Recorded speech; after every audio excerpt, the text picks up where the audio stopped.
जब चलते चलते राह मुड़े, जब जुगनू मुट्ठी खोल उड़े, जब नैन ये तोड़े रूल सभी और खुल के कर ले भूल सभी, भूल सभी, भूल सभी। तो अटक गया है ये मन, अटक गया है, कुछ चटक गया है ये मन, अटक गया है। तो अटक गया है ये मन, अटक गया है, कुछ चटक गया है ये मन, अटक गया है।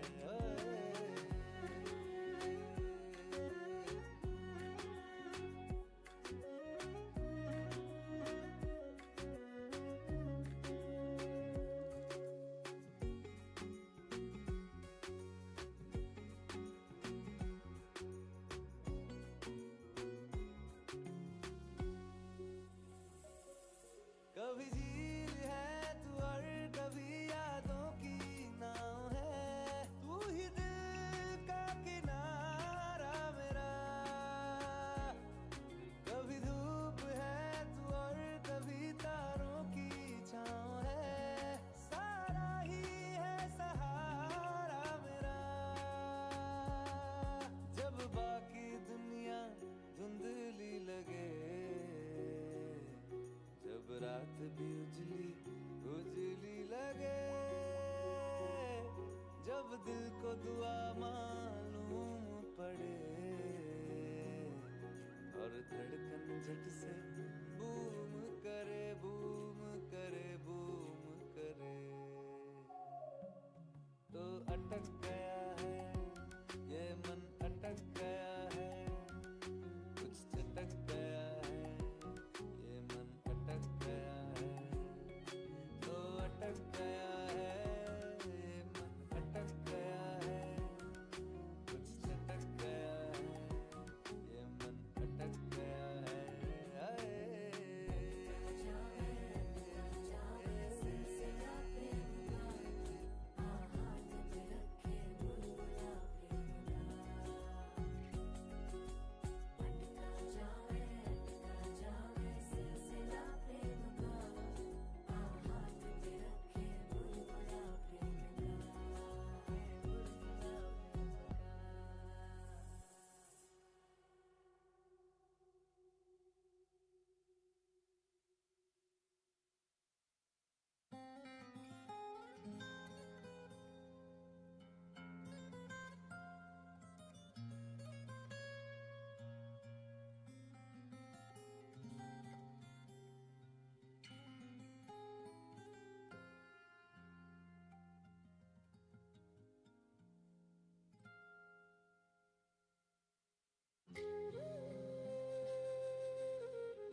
मिले हो तुम हमको बड़े नसीबों से, चुराया है मैंने किस्मत की लकीरों से। तेरी मोहब्बत से सांसें मिली है, सदा रहना दिल में करीब होगी। मिले हो तुम हमको बड़े नसीबों से, चुराया है मैंने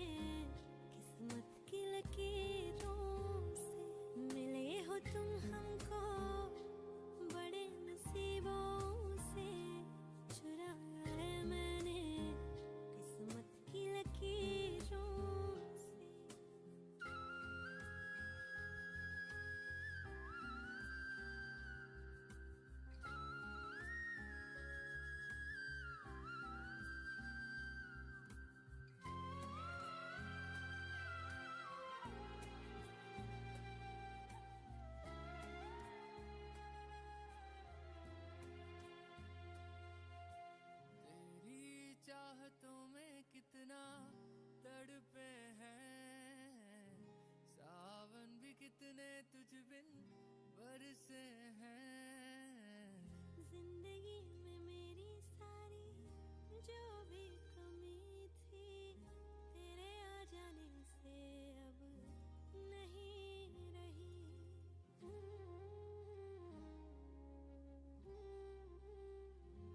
सदा ही रहना तुम मेरे करीब होके, चुराया है मैंने किस्मत की लकीरों से। मिले हो तुम हमको बड़े नसीबों से, चुराया है मैंने किस्मत की लकीरों से।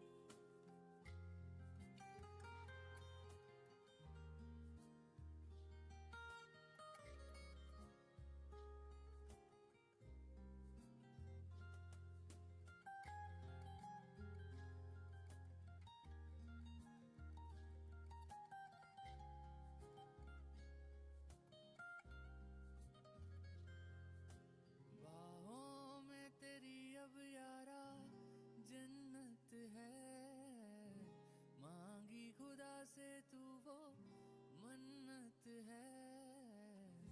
तेरी वफा का सहारा मिला है, तेरी ही वजह से अब मैं जिंदा हूँ।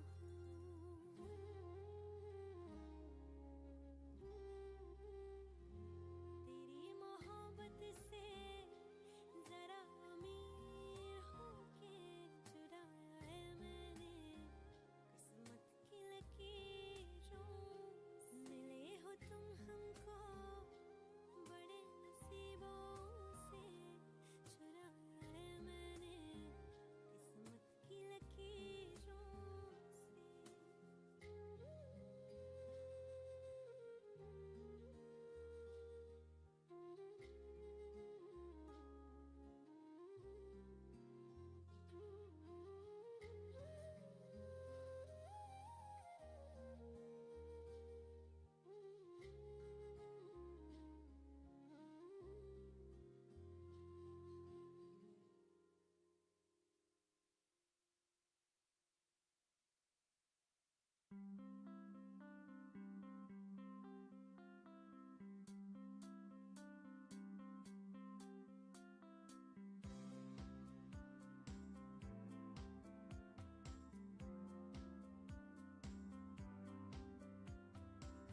नारे नारे नारे नारे ना, तुझ बिन रहना नहीं होना।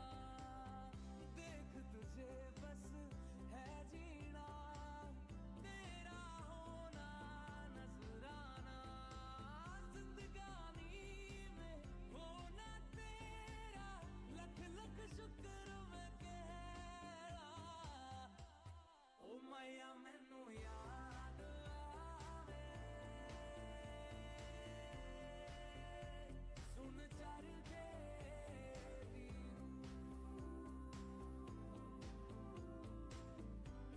ओ मैया मैनू याद आवे, सुन चर के। Hello, hello. Hi, everyone. Welcome. Please be seated. Please be seated. We are very excited to start the evening. Thank you so much for taking a seat. Thank you.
mics this video? to BB. Yeah, she'll pass her mic to BB. Okay. So far we don't need any. Then Then it's a Rajiv and Jay. So still 2 mics. These 2 mics. No, the same ones we have. Then is the donor panel. Okay. So then we need the extra mics. Okay. No. When Rajiv.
Hello, check.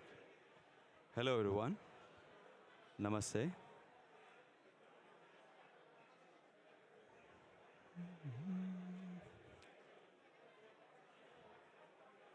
वक्रतुण्डमहाकाय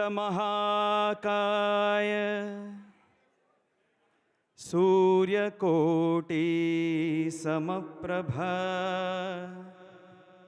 निर्विघ्नं कुरु मे देव सर्वकार्येषु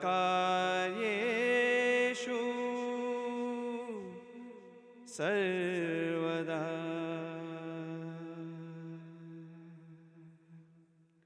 Thank you, everyone. Thank you. Welcome to the OSAAT Gala. I would like to invite the MCs for the evening.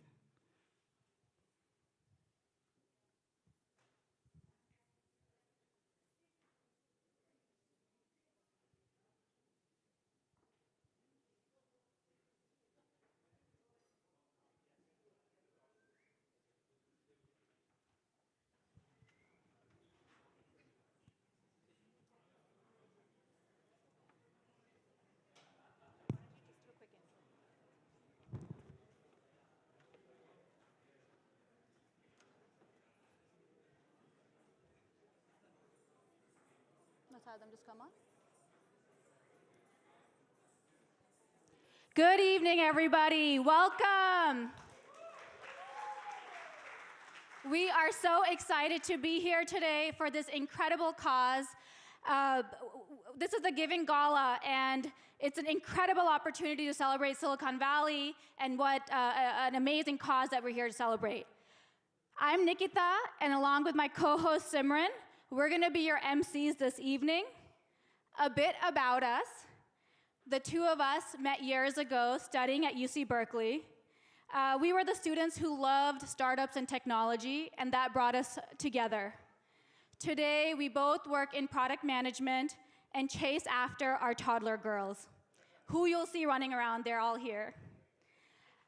Impact work is close to both of us. For the last 10 years, I've been building a nonprofit dedicated to helping low-income immigrant women gain economic independence through small businesses. And I've been working for over half a decade at the Chan Zuckerberg Initiative, where we build technology and send to US schools across the United States. We're so grateful to have the opportunity to host you here tonight. First, I'd love to introduce three beautiful dancers. We have Meghna, Isha, and Sudarsana. They've been learning Bharatanatyam since they were 5, and it's a beautiful tribute to our culture. Please welcome them on stage.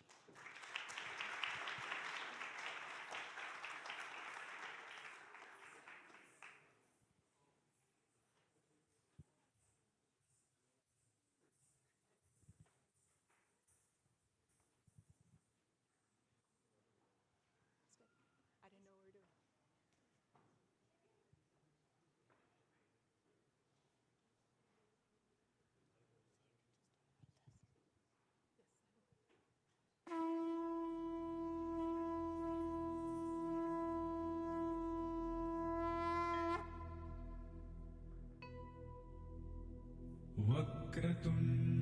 वक्रतुण्डमहाकाय सूर्यकोटि समप्रभ निर्विघ्नं कुरु मे देव सर्वकार्येषु सर्वदा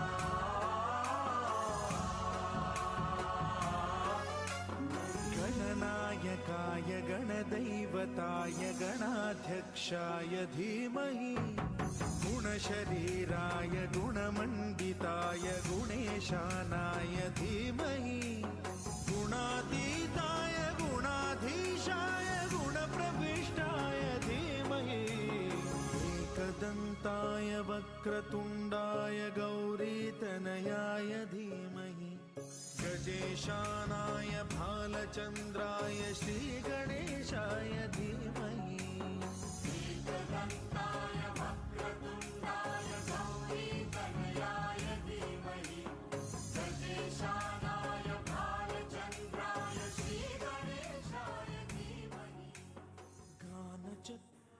गानप्राणाय गानान्तरात्मने गानोत्सुकाय गानमत्ताय गानोत्सुकमनसे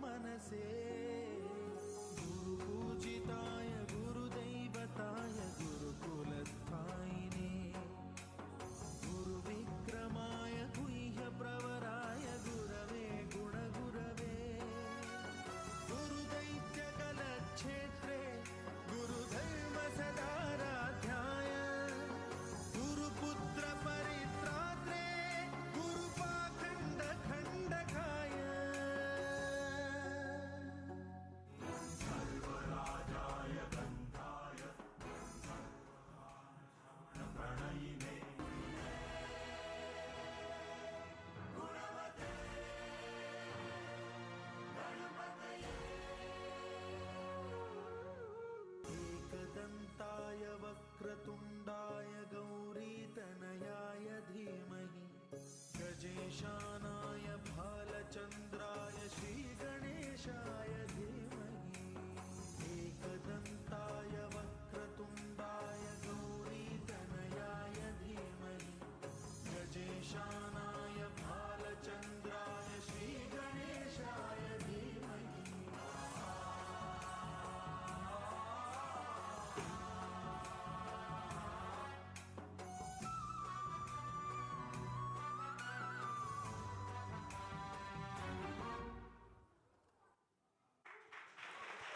Simi.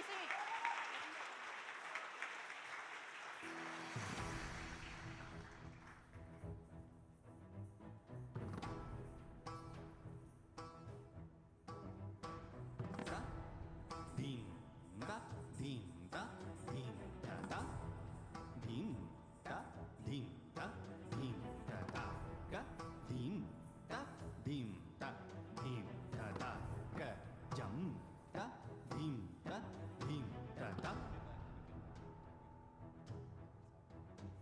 ta kita ta ka tari kita dum ta da ding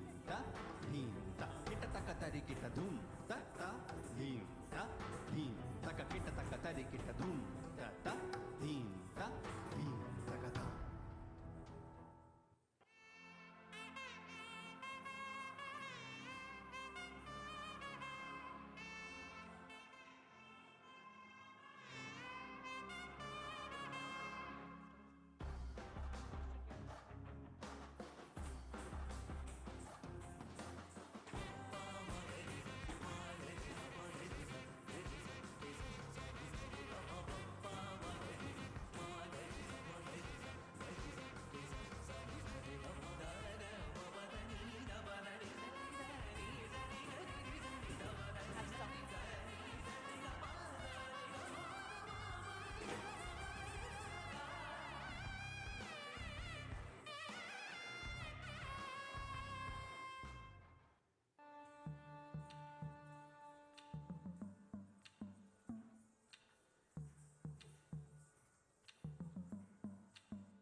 रघुवर तेरी राह निहारे सातों जन्म से सिया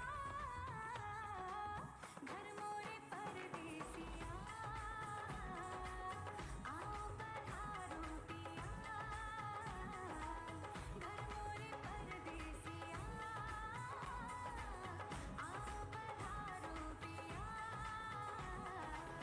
तदी तदन देरे ना दी तदी तदन देरे ना हरि समा सगमदा नीधा मागा पा सा सा गम पनी नी गम पनी द मग रे गम द पा रे म पद म पनी नी द म ग म रे ज नि ज रे रे म म प म द द पा नी नी नी रे स नि द नि द म म प द नि द म म ग रे ग रे स नि स रे रे रा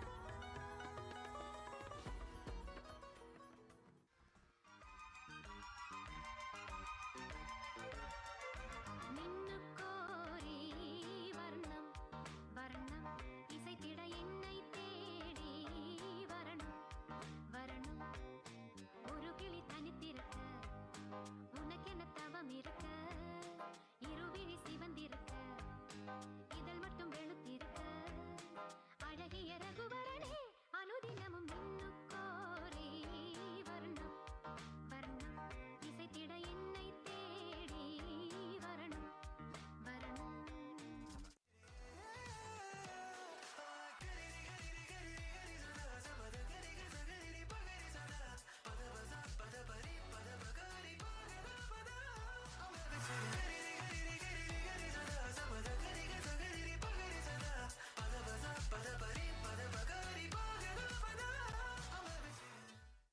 Natritadim tananam tadaradani nadridritum nadridritum tritillillana natritadim tananam tadaradani nadridritum nadridritum tritillillana natritadim tananam tadaradani nadridritum nadridritum tritillillana natritadim tananam tadaradani nadridritum nadridritum tritillillana natritadim tananam tadaradani nadridritum nadridritum tritillillana natritadim tananam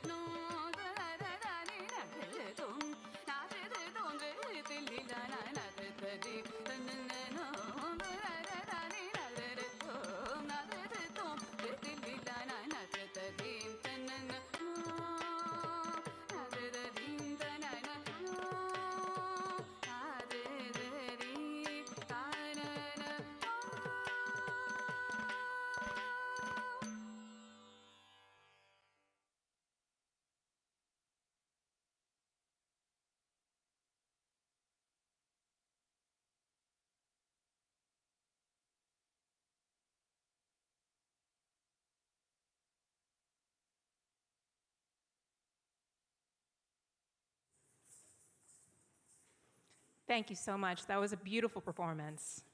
Another round of applause, please. That was beautiful. Now it looks like we have quite a full house here tonight. Please raise your hand if this is your first time at an OSAAT event. Wow. Wow. Interesting. This is a good mix of old and new. Thank you so much for coming. We've got a pretty packed event for you tonight. First, we'll hear from the chairman of the OSAAT board, Mr. B.V. Jagdish. He'll speak about the organization's goals for 2030. Next, we'll hear from some inspiring speakers, some stories from Jay Chaudhry and V.R. Feroz.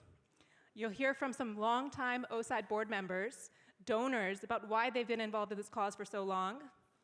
Then we've got some dinner, we've got some karaoke, we've got some pretty good events for you guys tonight. Our theme for today is Empowered Dreams. In rural India, only 1 out of 4 children today reach 12th grade. Yet rural children make up 70% of India's children's population. We want to change this, and tonight's gala's goal is to empower 1 million children by 2030 to have a dream and to get educated. At any point tonight, if you feel inclined to support, at your table there are pledge cards and there's also a QR code. You can feel free to support, big or small, at any point. To kick things off, let's start with a few words on the impact of this incredible organization by the chairman of the board, BV. And BV has had an incredibly personal journey with government schools himself. He's an accomplished entrepreneur, an inspiration for an entire generation of Indian Americans, and now runs his own VC fund. So please welcome V.V. Jagdish.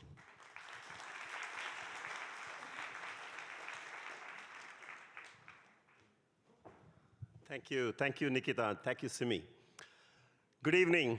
How are you? How did you like the dance? Amazing, right? You know, the whole practice for that was just about 3 hours yesterday. 3 hours of practice. These are all incredible, accomplished dancers.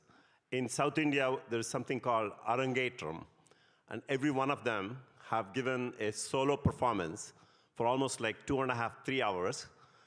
And we gave them this challenge. One of the reasons as to why we wanted this to happen is because our school children, the ones that we have built, whenever I go visit these schools, they love to perform in front of us. It just brings back all those memories, and we just wanted to present a part of it to all of you. So I see many people who have been supporting OSAAT for a long time, and many of you who are new. So obviously, I'm just going to take you briefly through the genesis of why we have started this. And before that, let me ask a question. How many of you are from rural part of, especially India? How many of you are from rural? Okay, couple of good ones. How many of you are from the rural government schools? Wow, that is good to know. That is good to know, really nice. Me too. I come from a village called Bagalur, and this is about 30, 40 miles from Bangalore. I mean, although today it is very close to the new airport, those of you who have seen, it's actually close to the new airport. So it's almost becoming like a city, but when I was growing up, there was only like 1 bus a day. And we had our schools till 7th standard. I studied in the village. And only after the 7th grade, basically, I had to go to the city.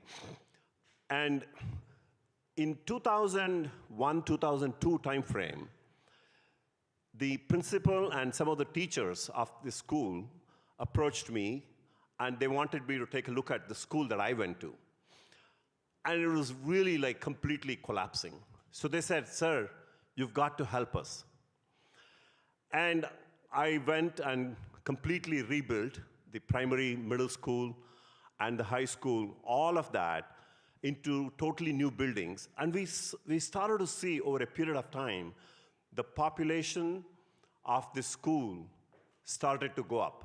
Now, around the same time, coincidentally, One of my close friends here, Mr. Vadiraj Bhatt, when he visited his village,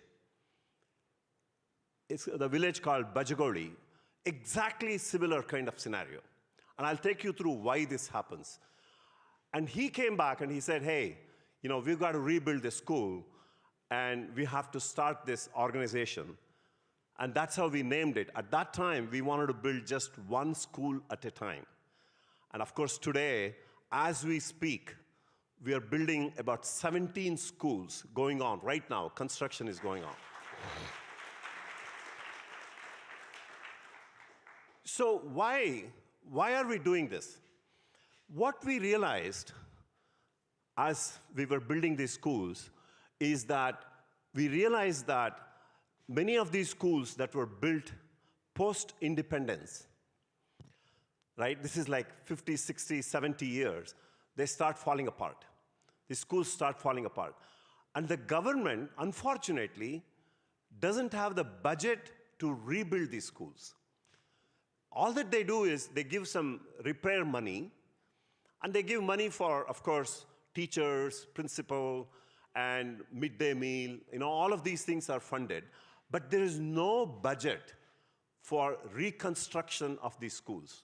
Now, when the school starts to fall apart, the first thing that happens is parents stop sending their children to the school. Who wants to send their children to unsafe schools, right? So part of them who can afford will start going to nearby private schools. But a lot of them who cannot afford, they go back into child labor. This is exactly what we noticed.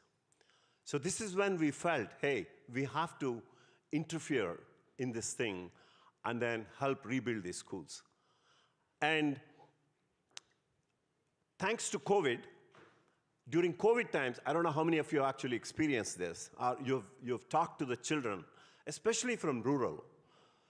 When COVID hit, next day, all the private schools started to teach over the Zoom, over Google Meet, and all of that. But the government schools completely were blacked out. Completely, 100%. After almost like a year or so, they used to start giving these classes on the TV. And the TV classes, they just advertise by saying that 4th standard math is going to be taught between so-and-so time. Who is going to watch it? So almost for a year and a half, there was zero education effort for these rural kids. So we thought, hey, this is a great opportunity for us because anyway we are touching these children. This is when we started this whole program called the digital education, OSAAT digital infrastructure. We actually give a lot of the infrastructure stuff for the students, for the teachers, all of that, and I'll take you through a little bit more. So these are the two main problems, are the products that we have. We all do startup companies, and this is a perfect product market fit. Perfect product market fit. So obviously, the back-end operations aspect of it is pretty challenging. Imagine, right? You're building these government schools. It's not that easy to just go and take over a building and then rebuild it. We have to work with the local people. We have to work with the government. We have to work with the villagers. All of that stuff we have to do. And we have to ensure that the teachers, principal, all of that are good quality so that at least for the next 5, 10 years, they can take this forward. Because we don't want to spend a significant amount of money, and we don't want these schools to go haywire. So this is an example of a school we have built. This is how, when the schools get dilapidated and school buildings are completely gone, this is what you see in villages. And after we build the school, right, this is essentially how it looks. And it's fascinating to see the reaction of the teachers, the reaction of the students who really go to a decent school. We never send our children to a school that is falling apart. So the digital infrastructure that we're talking about, essentially what we do is to put together this whole subject that is required, the content, which is approved by the government, and take an Android tablet and give it to the students, give a notebook to the teacher, and I actually personally have sat inside the classroom where a teacher is using this modern content. And a lot of times, actually, I felt, man, I should actually become a student. Because, the class that I attended, this was like a human body is what they were explaining about. And fascinating to see the animation, the pictures that is going on, right? This is like real action-oriented sort of images, not just a presentation. So the teachers are trained to teach this thing. So we believe the impact of this digital education, it can scale very, very significantly, as well as these physical schools. So our whole goal is today, for example, we have built about 110 plus schools across India, and we have digital schools. This is obviously, we started this about 2 years ago, so we wanted to make sure that we perfect the whole program. So we have about 20 plus schools. So today we are touching approximately about 70,000 children between the physical schools and the digital education. So what's the value to the society? The number one value that we have seen is the number of girl students have increased by about 25%, which is pretty phenomenal.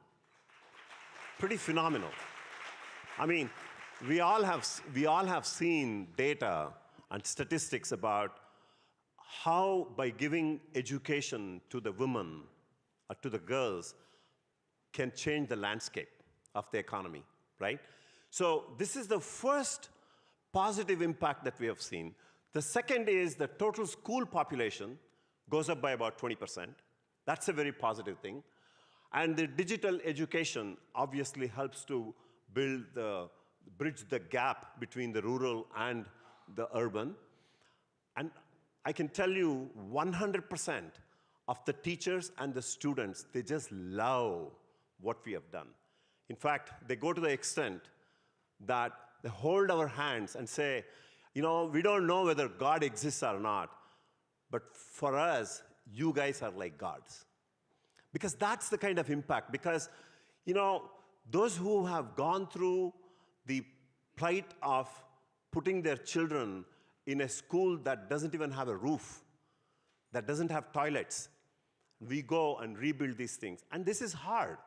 In fact, on one of the occasions, when I was sitting in we were launching a school, so there was a politician who was sitting next to me, and he started to ask, this is on the stage, and he started to ask questions. This is in some rural village. He said, you guys have any land in this area? I said, no, we don't have any land. You have any relatives or friends in this area? I said, no, we don't have any of this. So you came all the way from America, you raised the money, and you came and built this beautiful school over here, and you have no land, no friends, nobody in this area? I said, no. So, we just picked that this is the most deserving schools. So this guy gets up to give his speech, and he's telling the entire village and the students and everyone, saying that, we've never seen a God. These are the guys who are gods to us because they have no connection to this school, or to this village, to this town. They have come here and they have built this school. So that's the kind of impact that OSAAT has created. And I really feel proud. I really feel proud about it.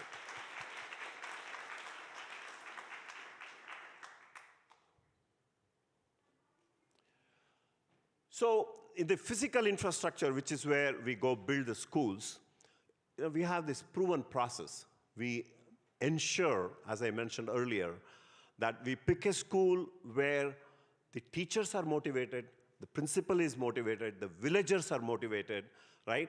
And everyone is motivated. And because this is a government school, government pays the salary of the teachers, of the principal, and administrative staff. They also pay for the midday meals, right? So all that we need to do is build a nice school with classrooms, with a kitchen, with toilets, and all of that, and then we monitor these schools on a regular basis just to make sure it's being used properly. And so we do a lot of work. We actually design these schools, but then we use the local people to go and build the schools. And in the digital, we partner with many content providers who are approved by the respective state governments, because that's very important. The state government must have approved the content. So we provide like the tools, whatever that is required for students to teach. So the goal for us for 2030, as Nikita mentioned, is to reach 1 million children. 1 million children. This is a very lofty goal. And I told the team, I just reminded them, because in 2012, when everybody came to my house, we had probably done maybe 10, 11 schools at that time. And I told them, by 2025, we want to do 100 schools. Everybody just laughed at me. Are you crazy? We're building 1 school a year. How do you expect 100 schools to be built? But folks, in 2024, we would have already crossed 100 because we will be doing 110 schools, 1 year ahead of schedule. That's why for this, I told them, don't worry about the number because it looks big. How are you going to do 1 million children by 2030 in the next 6 years? Tell me how we can actually do this, right? How can we accomplish 1 million children by 2030? So we broke it down, and basically it comes down to 200,000 children in physical schools and 800,000 children in the digital education, because digital is much easier to deploy. And there are a lot of good schools. There are a lot of schools that have good buildings. Not every building is falling apart. We have many donors, actually. You should talk to many of these donors who have contributed multiple times because they're fascinated, right, with the cause. And I'm really excited about the response that we have seen today. And this has been put together by amazing set of people. And I'm also very fortunate for the extraordinary board that I have with Rajiv Ramaswamy, Chandar, Vijay Pullur, and Paddu, and my wife, she's actually running this thing. So a lot of hard work has gone behind this to put together this event, and look forward to answering any questions. So I'll come back again during the pledge. Hey, what happened to that newspaper article? Yes. So we were featured about 2 weeks ago by a national newspaper, Times of India. So this is an article that actually came, a dedicated article on one school at a time in Times of India, complete story about how OSAAT has improved 100+ schools across India and this digital education as well. So I look forward to coming back again during the pledge drive and answer any questions that you have. Thank you.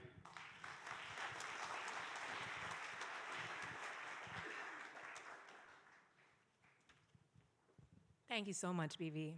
Very powerful to hear about the scale this organization has in mind. Each of you has the opportunity to contribute to this impact later in today's pledge drive. The one part that really stood out for me is girls' attendance up 25%. You know, as someone who is an education philanthropy veteran, it is very rare to see numbers more than 5%, 10%. So there's enormous impact already that the organization has made. And actually, I have a lot of people in my family who are teachers. I have 2 uncles, 2 aunts, 3 cousins, a grandmother, all teachers, many of them in rural India, in parts of North India and Punjab. And when you ask them and you say, hey, why is it that, you know, in the poor community they don't send their kids to school? Why don't they send their girls to school? Don't they see that their kids could have a better life? Here's what they'll tell you. Yes, you know, there are some people with old cultural attitudes who think that their girls should be married off. But there are others with more practical barriers.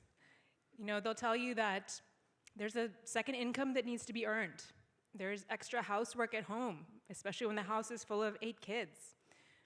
Maybe the school is far. They don't feel comfortable sending their girl all the way by herself. And so I'm personally very excited about the potential of digital infrastructure, because as we all know, digital opens up flexibility. If a student can't make it to class one day, they can catch up on a lecture later. If they can't submit their assignment that day, they can submit it later. You know, there's a lot of infrastructure still to be built around internet access and tablets, but there is a promise here that I think is very exciting. So that little flexibility can make all the difference for a kid who is very motivated, who is ambitious, who has a dream. And again, that's why we are here tonight, is to empower these individuals' dreams. Thanks, Simran. That was an incredibly moving presentation. Now let's hear a really special speaker, someone who we firsthand heard about how education played a critical role in their own journey. And so I'm really excited to introduce to the stage Rajiv, President and CEO of Nutanix, and a longtime OSAAT board member. And he's going to be doing a fireside chat with Jay Chaudhry, the CEO and chairman and founder of Zscaler. Please welcome them all to the stage. Thank you, Nikita. Thank you, Simran. Thank you very much. So I've had the privilege of working with BV and the OSAAT team for many years. And I just want to add one thing to what BV said, of course. You know, the commitment that you see from the volunteers here is just absolutely fine. This is a 100% volunteer-run organization. We don't employ anybody. All the funds that we raise, all the money that you donate, goes directly to the work. There is no overhead. So please bear that in mind. Now, my job today is to have a conversation with our chief guest. And our chief guest actually doesn't really need an introduction. But let me tell you a few words about him before we bring him up. He is an entrepreneur par excellence.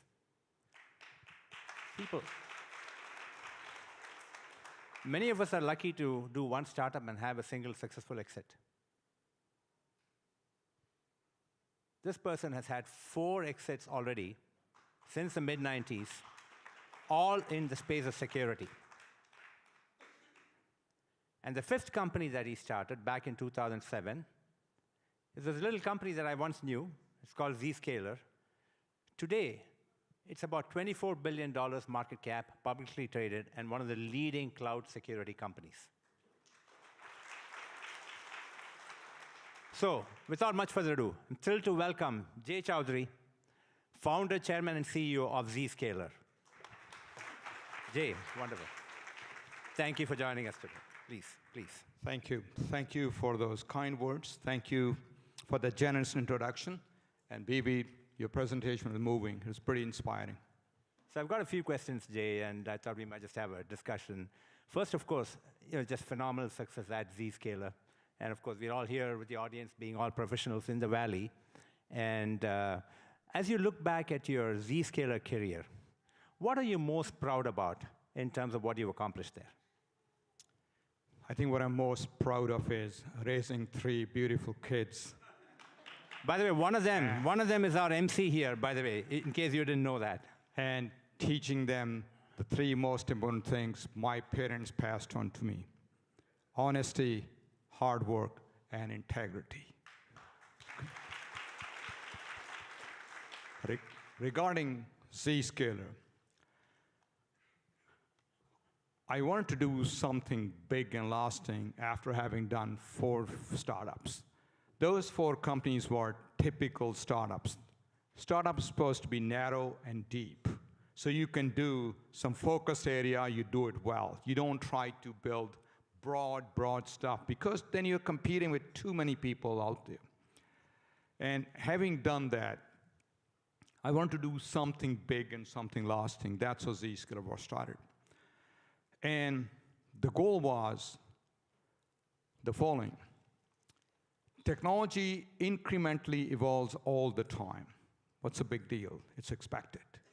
But every decade or 2 decades, it goes through some big disrupted technology changes. It goes through step function changes.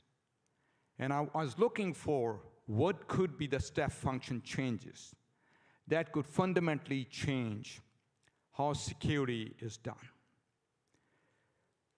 I got inspiration from Mark Benioff, who had done Salesforce. I've been using Salesforce and NetSuite since 2001 for all of my startups. It was so wonderful. And he used to talk about cloud-native multi-tenant architecture. And sitting in, most of the research got done in 2007. The team really came together in 2008. And the idea was fairly simple. If you go back and look at about 2007-8 timeframe, we're all using internet, widely used, the best source of information. And we also had seen Salesforce and NetSuite doing a pretty good job. And I definitely was convinced that the way to do applications is SaaS. AWS was just born to offer cloud computing as a service. And then Apple had just launched iPhone with a big screen. So my simple thinking was, if applications move to the cloud and we become mobile, we are already mobile with laptops and all, BlackBerries and all the other mobile devices, then how should security be done? And before that, the notion was, would the world need security? I was pretty convinced that with common sense logic that if all business moves online, the bad guys move online. Bad guys go where the action is. They want easy money without working hard. So there will be need for this. And the next question was, how should security be done? You can't be building firewalls and putting around everywhere, creating those modes. And I said, let's reimagine security. Let's reimagine the network. So I wasn't really starting about the network stuff, but network disruption became a byproduct. And I imagine, like, before highways are built, we used to have private roads the big company will connect with. That's how I looked at the networks, private networks. If internet happens, why should we have private networks? Why shouldn't we build essentially a switchboard, like a phone switchboard, where party A talks to party B? That was the thinking. That's really what we carried through. It is totally kind of opposite of how security was done. I'm very proud of changing the way the old school security is done, because it just doesn't work. That's why we see so many breaches. It bothers me when companies get breached every week out there. No, and congrats on that phenomenal success. You've really changed how cloud security is done, right? And I can see that being a networking guy myself and a security guy myself. So, let's talk about your background a bit here, Jay, because this level of success wasn't something that you could have imagined when you were growing up. I mean, you grew up in I never imagined being an entrepreneur. Yeah, exactly. Yeah. You grew up in this rural village, right, of Pano, now in Himachal Pradesh, then back in Punjab. And your parents were small-scale farmers. So tell us a bit about what that was like. It was a pretty simple, happy life, actually. It's a lot of hard work. You didn't know any better, actually. I never really even knew what the city life looked like. So honestly, I never felt I was missing something, okay? We worked hard, we enjoyed hard. In fact, the only games we played, that could be played without buying anything, okay? Which means you could play kabaddi, okay, if some of you know kabaddi. Gilli Danda, maybe. Okay. Or you could play with a ball you made at home with a little piece of cloth. Or a few games you could play with little stones and all that kind of stuff. It was tough, but it's wonderful. Now, I read a bit about your schooling, and that story is just so relevant to what we do at OSAAT. Tell us a bit about how your schooling went and what you had to experience just to get a basic education. Good thing about India is that they actually offered free education in government schools. Okay. Now, they're not close enough. My parents could never do any meaningful education because the schools were too far. So when I went there, when I came to age, it wasn't too far. My school to Sana was about 4 kilometers. So, everyone used to it. So it never felt, it was a long distance. Now, the byproduct of that was when I went to college, and there used to be 10-kilometer walking championship race. I won it every year in the college, okay, because I just did it every day. Schools were tough, buildings weren't there. Like my primary school, 5 classes. We had 2 classrooms. The other 3 classes sat outside under a tree or so. Same kind of stuff happened in high school as well. And I still recall in winter especially, they'll have us sit outside on the grass and all. So, but it was pretty good. The teachers' quality was not that good. The buildings weren't that good. But I had a lot of interest in reading, studying. My parents, who never got a chance to do any meaningful education, so they encouraged me to study hard. So I had lots of interest in studying, and that helped me a lot. Clearly. And you had no running water or electricity for a long time, correct? Yeah, I recall we got electricity after I finished my 8th grade. Running water after I finished my 10th grade. So my sister and I would fight over who is going to clean the kerosene lamp that we would have for studying in the evening. And you endured all of that, and you made it to IIT. That must have been a serious set of discipline and motivation there and drive, Jay. And I can, of course, still see that in you today. We'll talk about that later. But how did you get into IIT? I've been pretty lucky. I've been fortunate. I got help along the way, and sometimes by accident. Okay.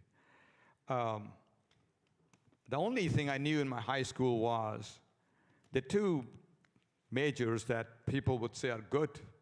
One was engineering, second was medicine. That's all I knew. And I said, I don't like to deal with blood, so perhaps engineering is a better thing to do. All right.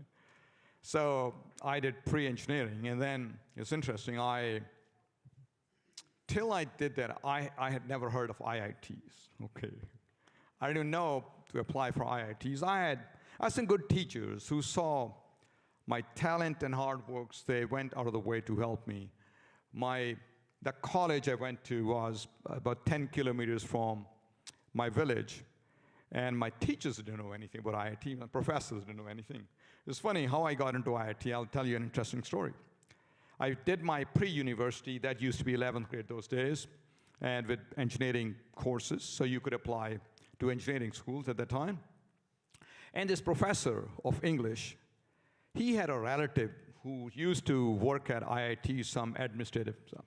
He was visiting Una, that's the headquarters of my district of my, and my professor bragged about me because I had gotten first rank in the university. And this guy said, is this guy going to apply for IITs? And professor said, what is IIT? Okay, all right. So he explained, and he said, hey, they're actually, they take the gold medalists of universities, so perhaps your student can apply for it. So I did, but I didn't know what major to take. Okay, I had no idea about majors.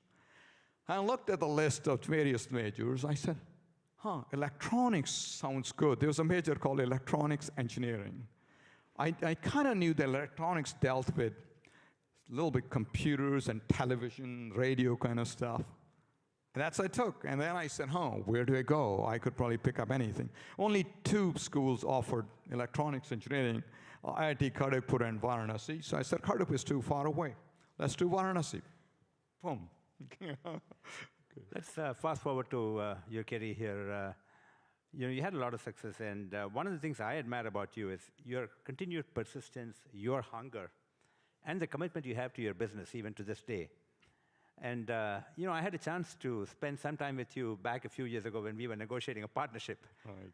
And what I recall from that was the level of attention that you had to detail and how you knew everything that was going on, perhaps more so than anybody else at Zscaler back then. So my question to you is, what drives you? What keeps you going?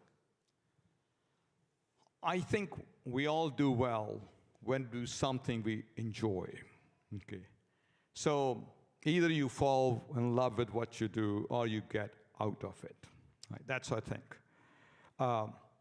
Personally, my simple philosophy in life is, if you love your life, don't waste your time, because life is made of time. And if you don't waste your time, you do something to make a difference. I looked at all these startups as a way of making a difference. I feel so proud of when we feel like Zscaler is protecting some 50 million users around the globe from just about 45% of Fortune 500 companies and lots of other enterprises.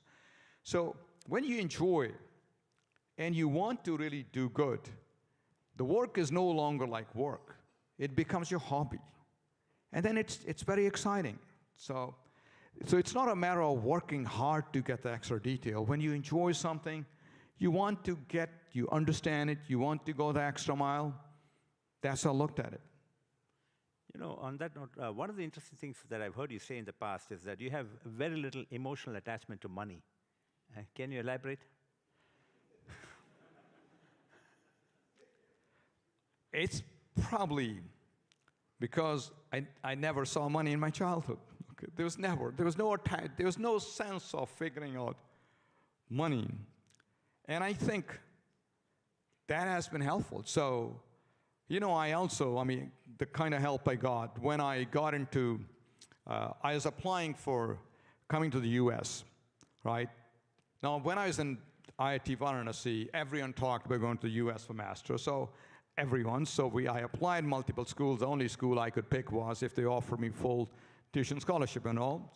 So I got that. I was very excited. I forgot that to buy a plane ticket. Okay.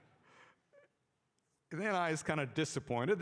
In the village, there's such thing as you find a bank and do a plane loan. There's no notion of it. So fortunately, after being disappointed, I searched and searched. I found that Tata offered a loan scholarship for students to study abroad.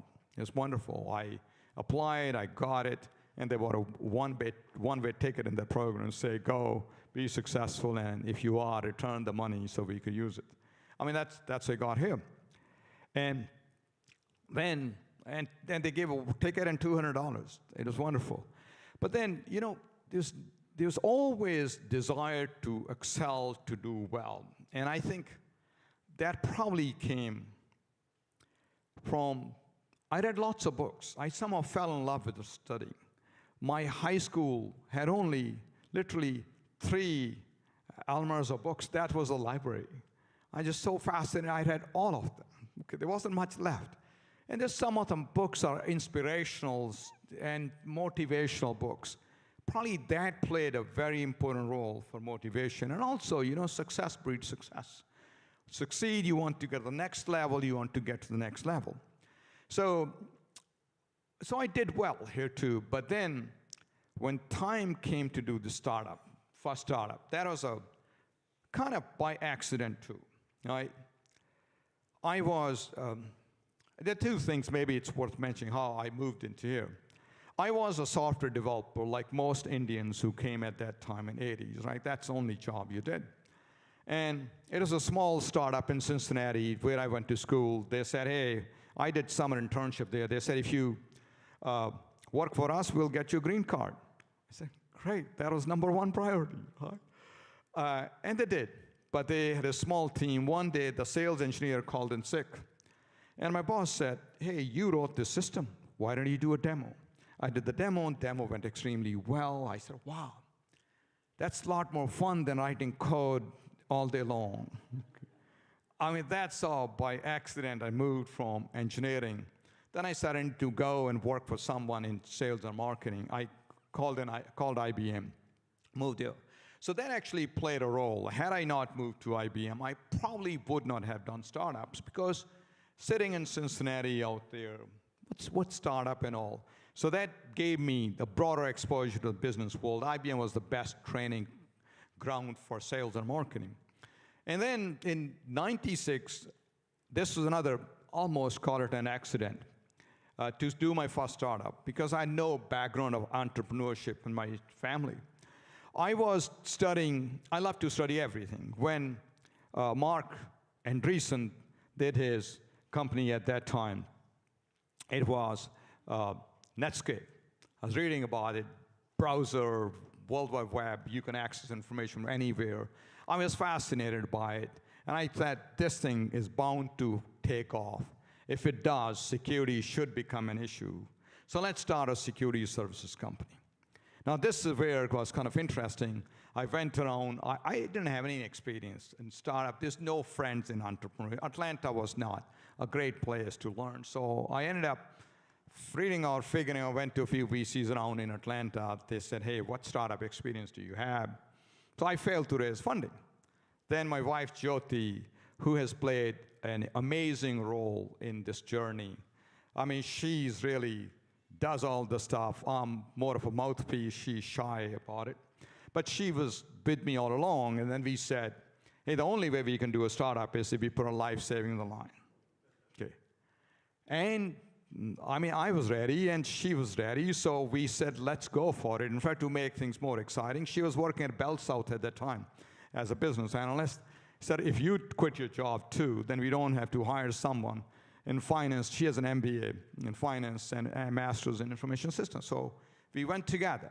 If we had too much attachment for money, we would have been working because we had wonderful jobs. So not having attachment for money, I think is a good thing. You need to be able to take risks. Yeah, exactly. So I think by not being attached as much, you're much more willing to take risks. I think that's the lesson we got out of this. Exactly so. Well done. So you're now in a position where you can have a very meaningful impact with your philanthropy. I see that you already contributed back to IIT Varanasi. You've done some work with your village, and you've contributed to other charities focused on the underprivileged. You know, one of my favorite quotes is Dalai Lama, and he said something very similar to what you said, which is, the greatest joy, our greatest joy is when we seek to do good to others. Can you share a story about what you have gained personally by giving back? When BB was showing that school picture, it reminded me of the first thing I did. Since my school, primary school, had only 2 rooms, okay, the first thing was, let's go and get proper rooms for each class out there. I mean, that was obviously a no-brainer to do. Then we moved to the high school, and say high school lacked a building too. So what you guys are doing is very near and dear to my heart. You all start doing some of the things. One of the things I remember from my childhood in high school, we'll go to the village well to fetch water as students, and we'll put it in these steel tanks, because all day long we'll be drinking that water, because there's no running water in the school. And by 11 or noon, that water will be literally hot. Okay. I'm trying to drink hot water, right?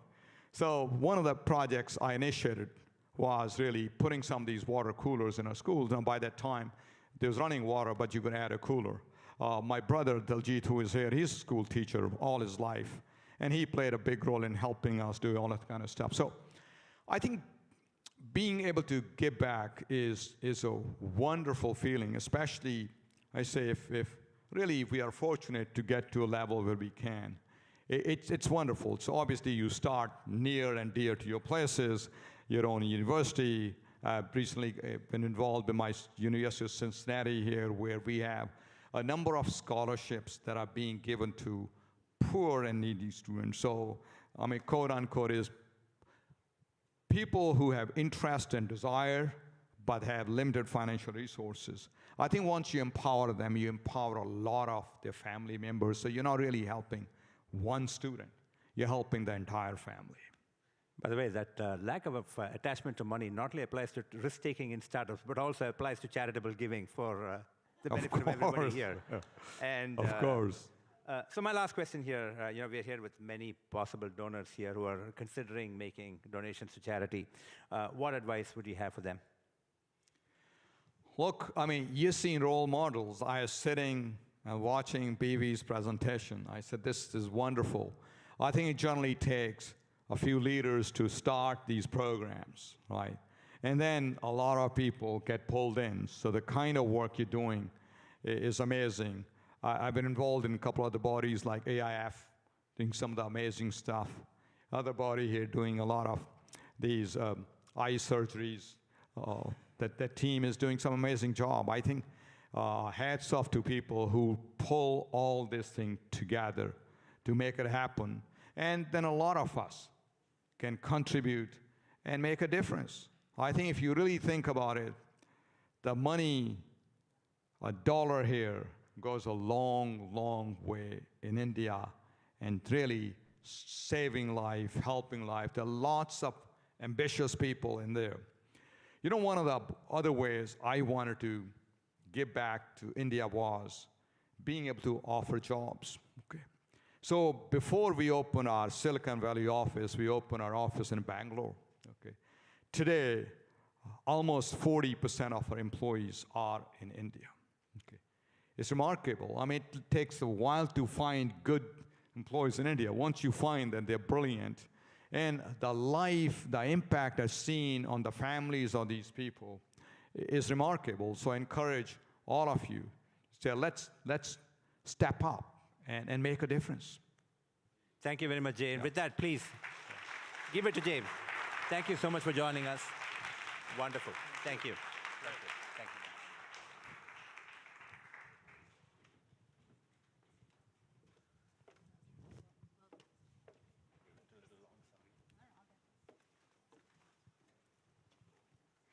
That was incredible. Can we please have another round of applause?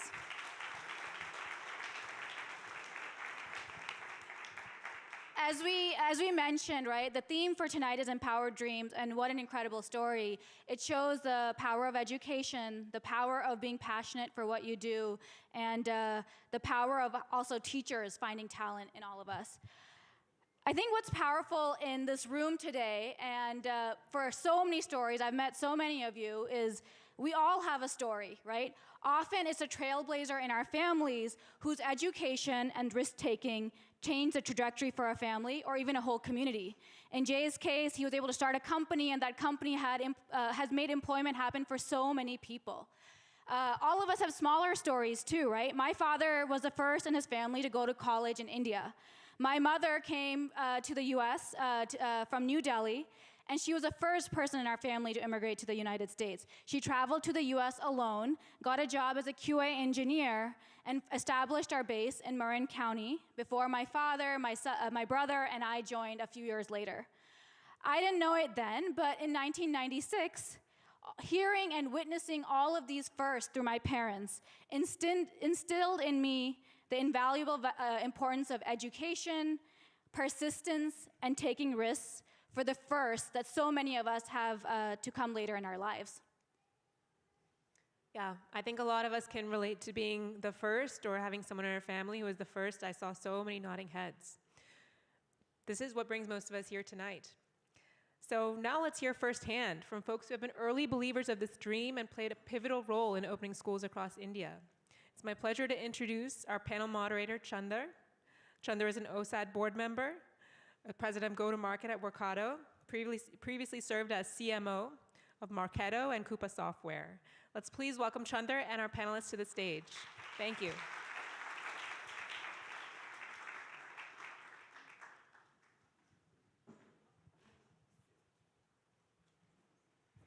All right, good evening.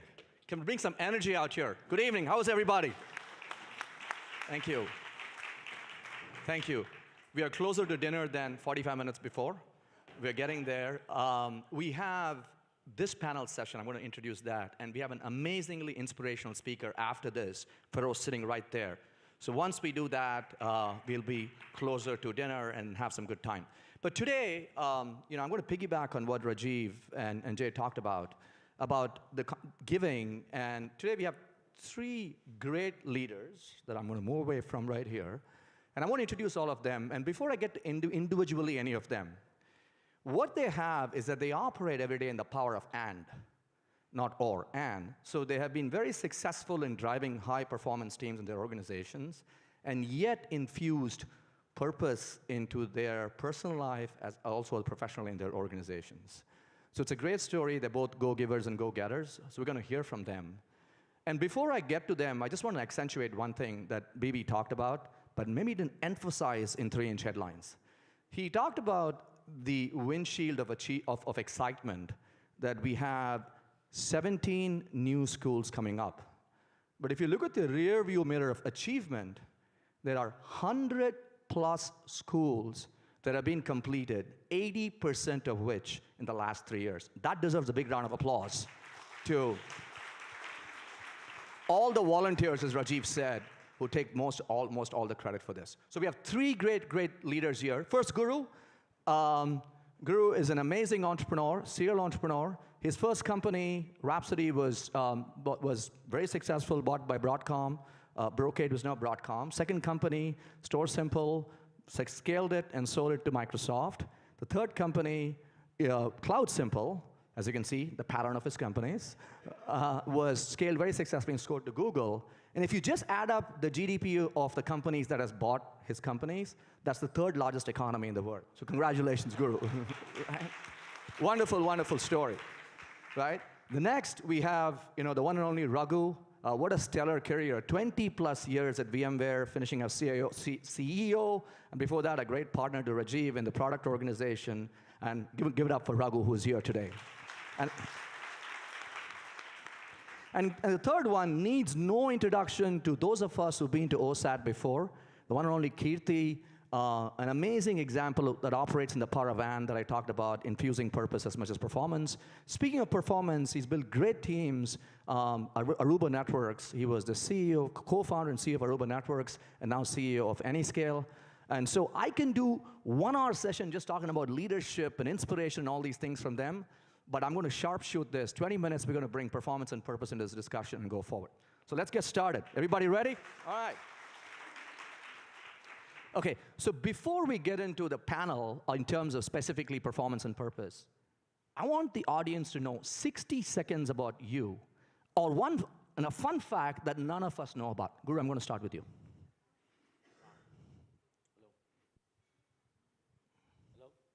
You can borrow you want to borrow my mic? Raghu, does your mic work? Hello? Yeah. Yeah, that's 60 seconds. Or less. So one of the things that I was known for was my sense of direction. Like, you take me somewhere, get me back. Next time I don't need any maps, nothing. I could take people. And so there was an incident, when I was very, very young. I was 6 years old. And in my school, they tell me, you didn't pay the fees, so you need to go home. 6 years old, I was 10 kilometers. Now, I felt very good about this until Jay said he was walking every day, But 10 kilometers through the traffic, through every direction, every gully that you can find in Hyderabad, I picked up my brother and said, let's go home. And six years old, 5.5 years old, first grade, walking across this traffic, through the directions. And so I had a really good sense of direction, and I was very proud of it until Google Maps come up, and it's a useless skill to have right now. So G Maps is Guru Maps before Google Maps? That's exactly right. That's exactly right. That's good. So, anyway, That's great. Thank you, Guru. Raghu, 60 seconds. One fun fact that none of us know. That's an amazing skill. So it might be a similar anecdote, if you will. So I'm born on the 4th of July. That's not the amusing part, many are. But when I went for my first visa in India, of course, to the visa officer looked at this and said, oh, so you're born on the 4th of July. I said, I'm meant to live in the States. So the guy said, okay, so you want to immigrate on a non-immigrant visa. I thought that was the end of my journey right there, but thankfully I made it here. So that's wonderful. That is a little known fact about the narrow escape. That's wonderful. Well, we're glad that you were born on the 4th of July and you're here. Thank you. Kirti. Yeah, so in keeping with the theme of education, I don't think most people know, but I was actually brought up in a school. My mom was a clinical psychologist, and she had started a school for the intellectually disabled, and so the school was our home. And she ended up building it to a school of about 150 people, and we occupied the first floor, and the school was on the ground floor. Wonderful. Knowing your personality, I know that a clinical psychologist would have bought you up. That's great. That's great. Great story. All right, so we're going to start, first, since you keep things simple, Guru, just by the way of how you kind of approached your companies, keep it simple for us. Like, what was the event? What was the direction in your life, since you're very good in direction, that shaped any incident, anything that made you to give and said, becoming a force for good? Any particular inspiration for you? I don't know if there was one particular incident per se, but I come from a very middle-class family. But the thing that I remember is growing up, my parents always were educating some kid throughout our lives. I mean, so it would be some kid, either cousins or some poor cousin or somebody in the community. There were always one kid, and they couldn't afford more than that. They were stretching for that also, but that's what they were doing. And so this whole thing about education and bringing up kids, I guess, was sown into us very early age, even without us knowing about it. But it's surreal to think about it now. That's wonderful. Raghu, what about you? Yeah, I have a similar story as him. Growing up in a family where finances were challenged, my parents still figured out how to send me to one of the better schools in the city that I lived in. Vidya Mandir? Yes. Any of you Vidya Mandir here from Chennai? Great school. I knew you would shout it out, so that's. But I was exposed to the asymmetric advantage that I was able to get compared to many others, right? And that stuck with me all the way through. And most of us here, in some way, shape, or form, I would say have won the lottery of life. And I think the common denominator across all of us is the quality of education, right? So it was pretty clear what a force multiplier that is. And as you grow up, you get to see it, right? And you get to experience it. And the second realization, of course, as you go through life, you realize there are so many problems that are so much larger than any single person, single organization, single government, etc. And I'm personally a big believer in the Theodore Roosevelt Man in the Arena speech. I don't know. Expand a little bit on that for those of us who... Yeah, so this is a speech that is very well quoted. He gave it in Sorbonne in 1910 about the duties of citizenship. But the part that really is used over and over again is where he talks the credit goes to the man in the arena that has their face dusty and fighting and even potentially losing, as opposed to those critics on the sideline or those that are sitting on the sideline. It is basically a call to action for citizenship in various forms, but this particularly stands out, and you can see it quoted all over the place. I butchered the phrase, but it is a man in the arena. It is about the face dusty with effort and toil. That's an amazing phrase. The man in the arena is what you said. The man in the arena. Got it. So I think the actual speech was, if I recall, it's called The Duties of Citizenship or something like that. But it is a very, very famous talk. I would highly encourage all of you to go read it. But nonetheless, it's the man in the arena spirit that you got to bring to life. Wonderful. Love that. Kirti. So actually, for me, my motivation on giving was because of two women in my life. One is my mother, who as I said, she started the school. And this was a nonprofit school as well.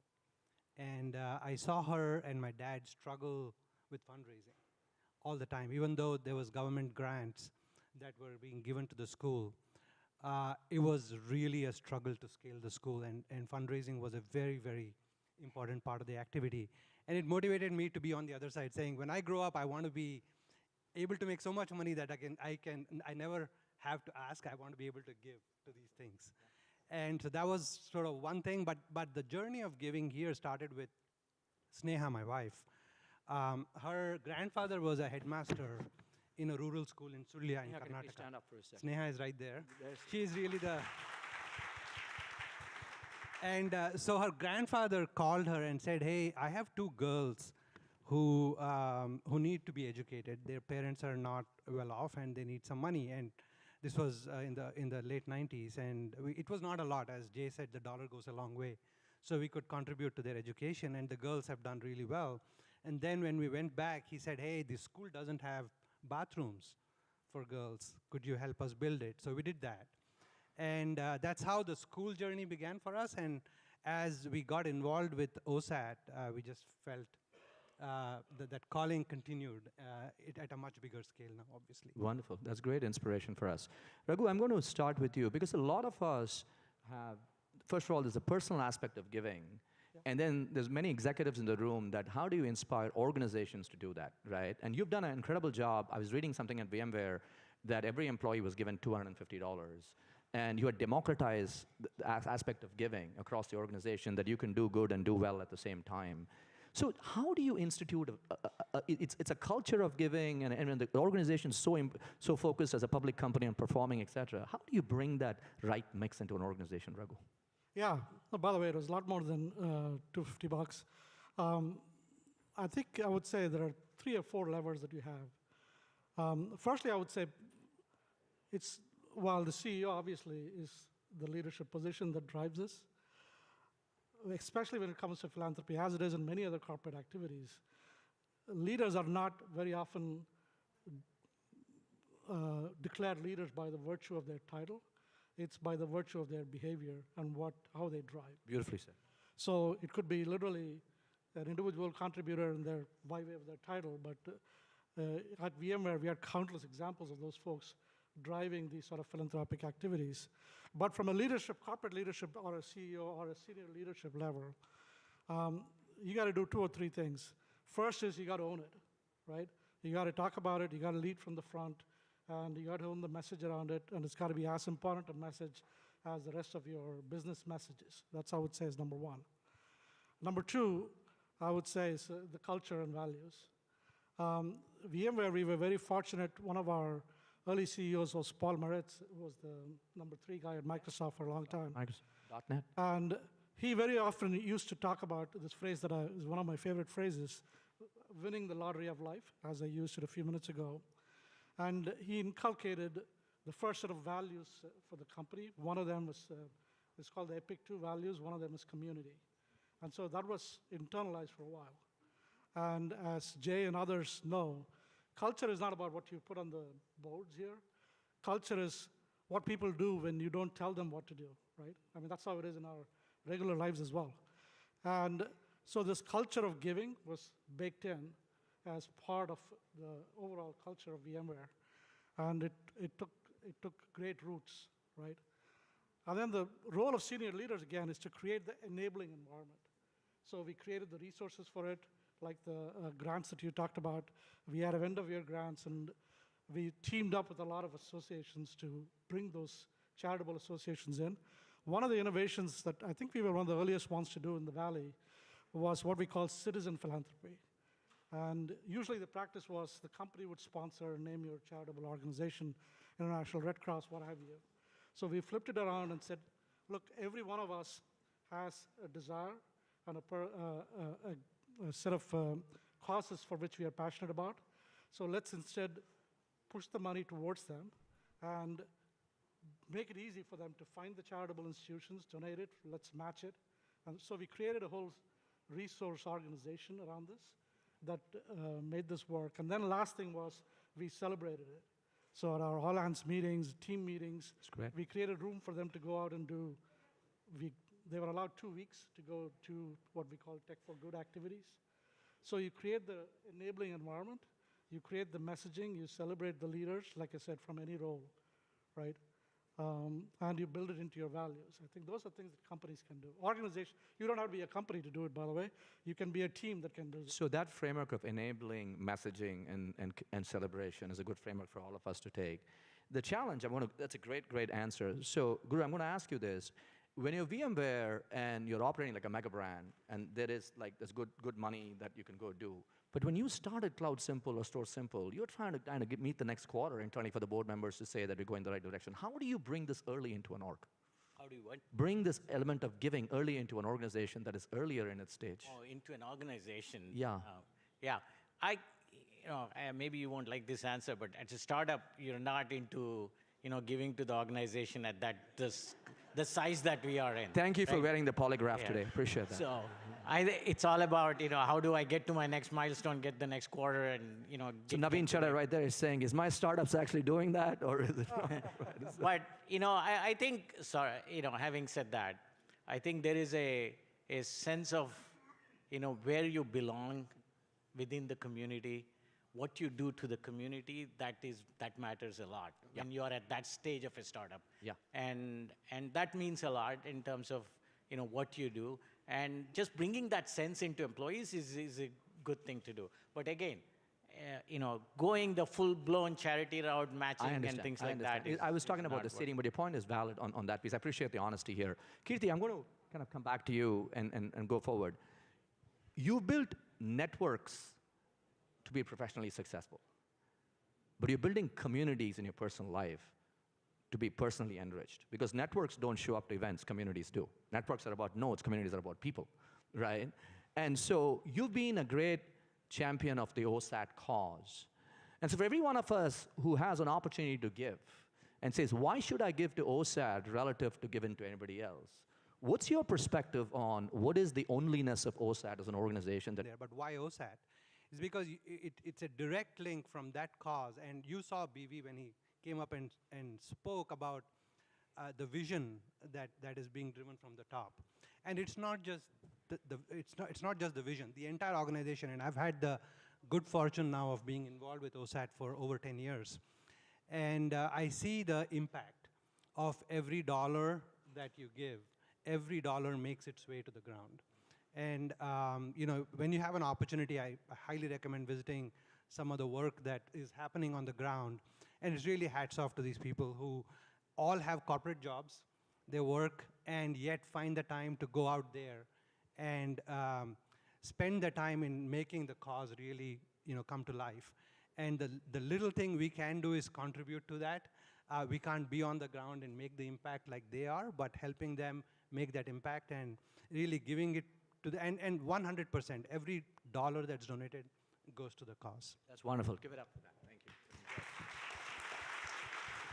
And you're a very humble guy. How many schools have you helped so far? So I don't know, but we started, I think in terms of contributions, we started small, obviously, and then, but about 5 years ago, there was a challenge and basically said, hey, instead of one school at a time for the whole organization, every individual or couple, if you can, you should do one school at a time every year. And so that was the challenge that we took on, and ever since then, maybe it was 5 years ago, Sneha, and Sneha keeps pushing me, we should keep doing one school every year. So it's recurring revenue, so basically.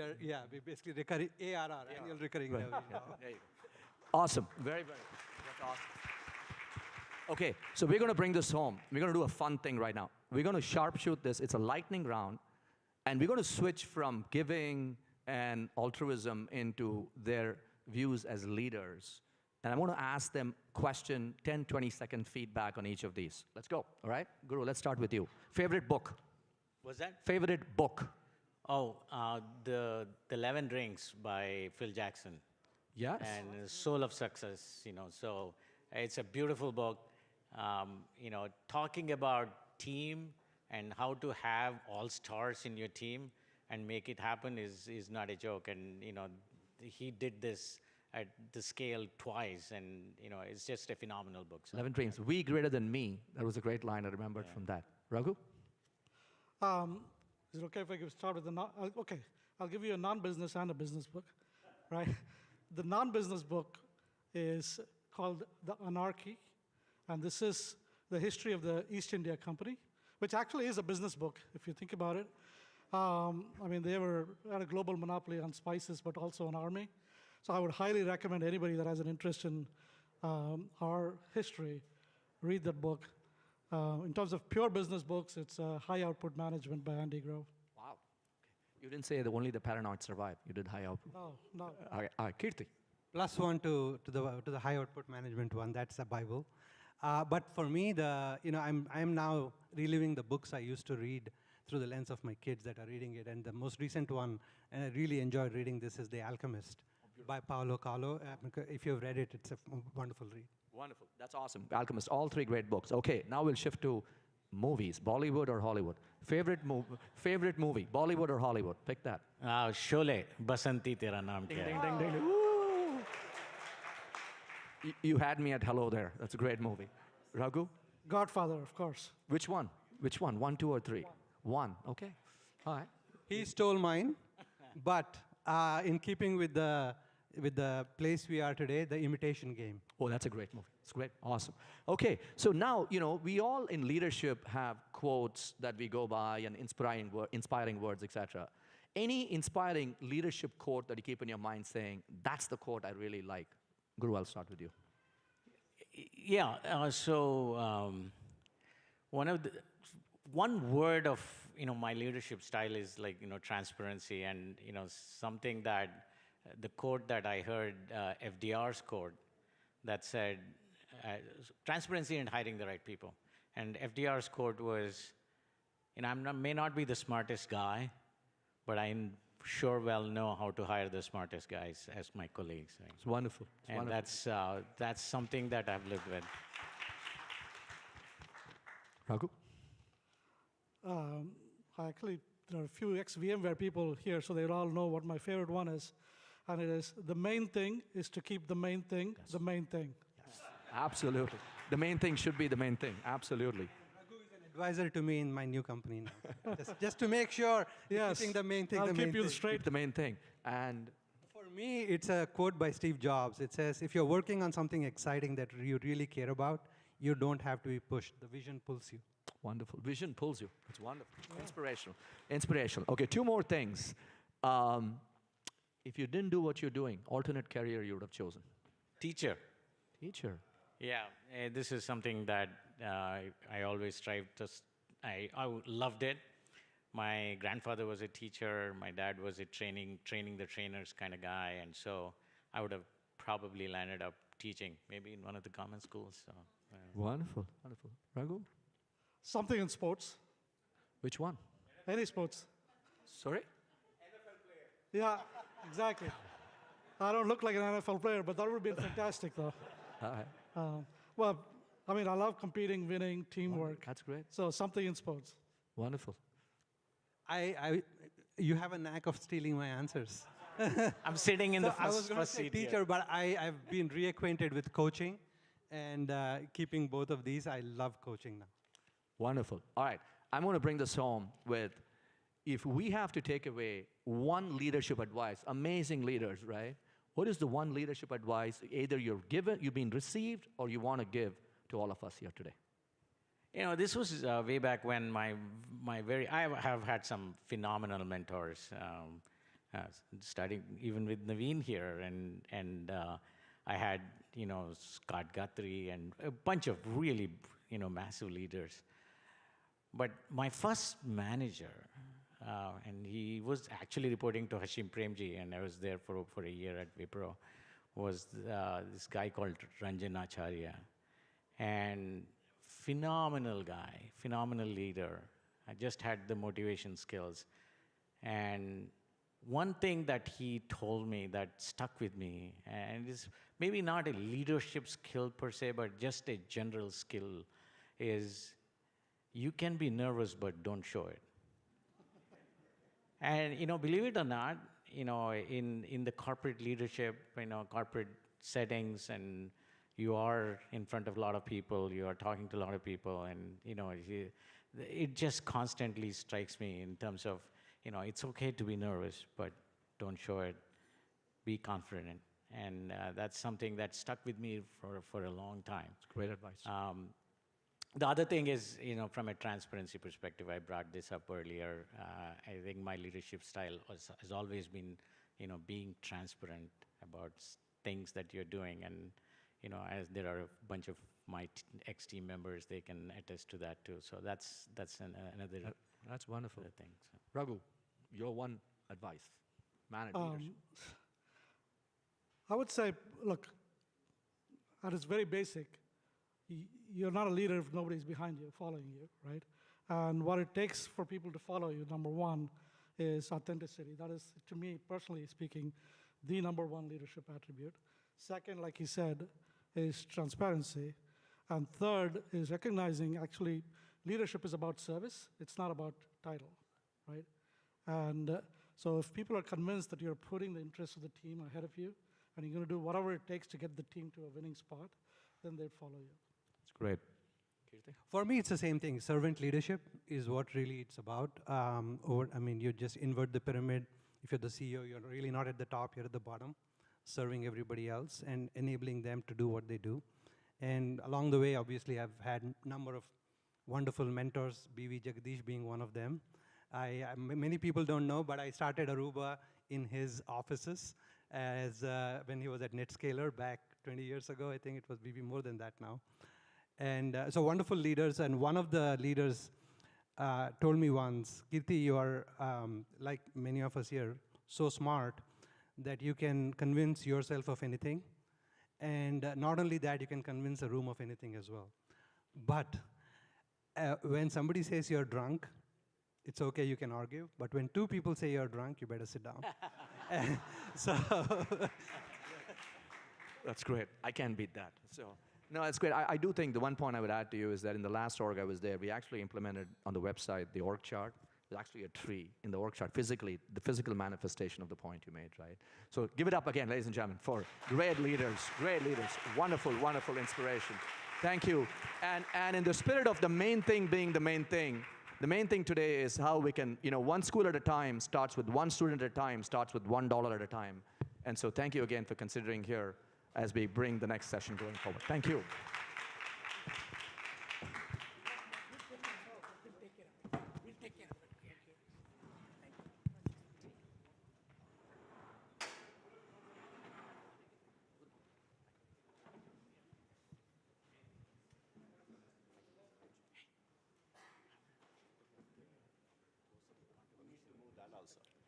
All right, how's everyone doing?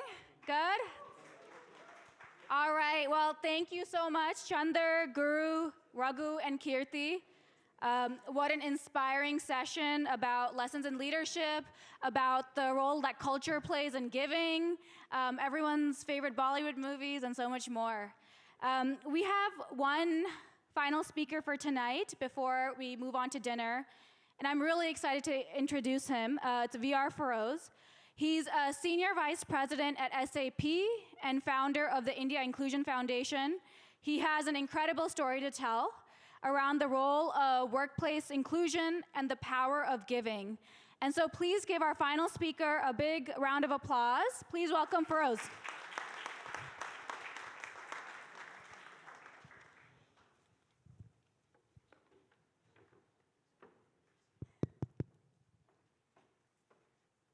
Thank you. How are you guys doing? Yeah? You hungry? BV told me this when I was walking in. He said, Feroz, you have to end at 7:50. I have exactly 3 more minutes. So, is that okay if I take a little bit longer? Because, in 3 minutes, I probably can't convince most people in the room the power of giving. So if you allow me a little bit more time, I'll be happy to share some stories.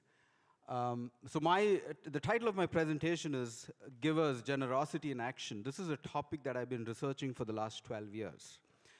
I'll tell you what the problem statement is and where the research has gone. So the question that I was trying to answer was just this, extremely simple. The question was, who are the greatest givers in the world? Very simple question. It's taken me 12 years and I haven't still found the answer. So I'll tell you a little bit about what was the things that I found during my research, and hopefully it will convince you that this is an incredibly complex question to answer. We sometimes think in these questions in a very unidimensional way, but it's a complicated question and the answers are not as easy. So I'll try to explain what I found in the last 12 years of research. the story goes, and I'll tell you in terms of certain stories. I mean, people tell, when I came in, they said, the motivational speaker is VR Feroz. I'm not a motivational speaker, I'm just a storyteller. And the stories are motivational. So I'll tell you a few stories. I'll try to tell maybe 3 or 4 quick stories, and then I'll end with one of the most famous poems, which I think captures the idea of giving most beautifully. So in the year 2015, I was at the World Economic Forum in Davos. I was selected as a young global leader. Every year, the World Economic Forum selects 100 people under the age of 38 who they think will change the world. And I was selected in the year 2012, so I was invited to speak at the World Economic Forum in Davos. How many of you have been to Davos here before? Hopefully some of you. Very simple, it's a very small village. There are no taxis. You basically pick a shuttle to go to the conference center. So I was sitting in the shuttle, and the person next to me, he asked me, Feroz, what are you doing? I said, I work for SAP. But I said, one of my passions is to understand giving. And he said, what's the question you're trying to ask? I said, I'm trying to ask this question, who is the greatest giver in the world? And he said, Feroz, have you met this guy called Nipun Mehta? I know some of you know Nipun Mehta here. How many of you know Nipun Mehta here? Raise your hands. If you don't know, you're missing a point. He is one of the, I think in my eyes, is one of the greatest givers of the world, lives right here in the Silicon Valley. Very few people know him, but I make a bold prediction that in the next 20 years, he will get the Nobel Peace Prize, so you better know him. But he thinks completely differently. So Adam did something great which a lot of givers do. They connect two people. So in the car, he wrote to Nipun, and I'm sitting next to him. I still don't know who this guy is, by the way. He said, Nipun, meet Feroz. He lives in the Bay Area. Feroz, meet Nipun. He lives in the Bay Area. You guys should meet. And only then, when I went to the conference center, I saw the guy who was sitting next to me is actually the opening keynote speaker. His name is Adam Grant. He is the world's youngest tenured professor at Wharton at the age of 28. And he was talking about his new book called Give and Take. And I'm like, holy shit, he's already finished his research and he's published his book. So he was talking about what givers, takers, and matchers do from an organizational setup. He said every organization has 3 kinds of people, givers, takers, and matchers. And he wanted to understand who are the most successful. Are the givers most successful, the takers or the matchers? His research is incredibly profound. He found that the bottom 20% in every organization is a giver, but the good news is the top 20% is also a giver. I would just recommend you to watch his TED Talk, which is a fascinating insight on giving. And so I thought, you know what? I don't want to figure out about giving in an organizational context. I want to figure out who is an individual giver. And so my journey started. I met this incredible guy called Nipun Mehta, whom as I said, I'm making a bold prediction 20 years from now, if not earlier, he will win the Nobel Peace Prize. The interesting thing is he has nothing to give. Because he believes that true giving is when you get to 0. You should have nothing for yourself. He doesn't work, he doesn't have a house, he doesn't have anything, he drives a car, and he still lives in the Silicon Valley. And I said, how the hell do you fill gas in your car? How does this even work? And I thought, maybe this guy is a fake, I need to meet him. I spent 30 minutes with him. I had a 30-minute scheduled meeting at SAP Labs in Palo Alto. The 30 minutes, my secretary came and said, Feroz, your next meeting. I said, cancel. I canceled the next 8 meetings. I spent 4 hours with him understanding giving. Changed my complete understanding of what giving is. Completely radical point of view. I said, you know what? I need to go a little bit deeper. So I said, the easiest thing to do is do a Google search, and the Google search will give you a very stupid answer. They will tell you these are the greatest givers. Forbes always puts this data. Every year you can look at the Forbes data, which says who are the top 10 givers in the world. It's fascinating that there are 2 different ways to measure it. One is based on how much absolute worth of money you are and how much have you given. Obviously, often all the times Warren Buffett, Bill Melinda Gates are the number 1 or number 2 givers. But there is an interesting nuance here. The nuance is the next side, which says what percentage have you given? And a lot of people assume it's Jeff Bezos and Mark Zuckerberg who has given 2 and 3% of their worth. They're given a lot of money. What percentage of the wealth is extremely trivial. Azim Premji, on the other hand, has given 67% of his net worth. So you can always argue, if you just look at the percentage of money that you have given, sometimes the list may look very, very different. So I said, you know what? Giving as a concept exists since time immemorial. Every religion in the world has talked about giving. I said, let me go and figure out what does religion say. Just to give you a quick background, I'm a Muslim. I come from Kerala. My wife is a Hindu who comes from Maharashtra. A lot of people said that's a perfect recipe for disaster. We have been married for 20 years. Religion was never a problem because we understood that almost every religion is actually the same thing. And so I wanted to understand, what does Islam say about religion? What does Hinduism say about religion? What does Buddhism say about religion? What does Judaism say about religion? Fascinatingly, they have given an exact percentage of number that you should be giving. Every religion. And let me share very quickly what these are. If you look at Judaism, the term that they use is sadaqah. It says 10% of your income. If you look at Islam, it is called zakat. It says it's 2.5% of your income, but a higher percentage of your fixed wealth, which means it could be jewelry, land, etc. It almost adds up to 10%. Christians are supposed to give 10% of their income. Buddhists say the first step towards spiritual enlightenment is giving. The fact is very simple. Every religion says at least 10% of your income. And it doesn't matter how rich or poor you are. The poorest of the poor actually give a much higher percentage, and I'll prove you in the next few minutes. If you go by this, Jeff Bezos and Mark Zuckerberg are doing a pretty bad job. Forbes has got it all wrong. So I'm going to tell you 3 amazing stories and confuse you a little bit about what true giving is. Let me tell you the first story. And this is a scientific research that was done, which was called the happiness paradox. They said, this is a psychology study. They said, we'll give you $100 to 2 sets of people.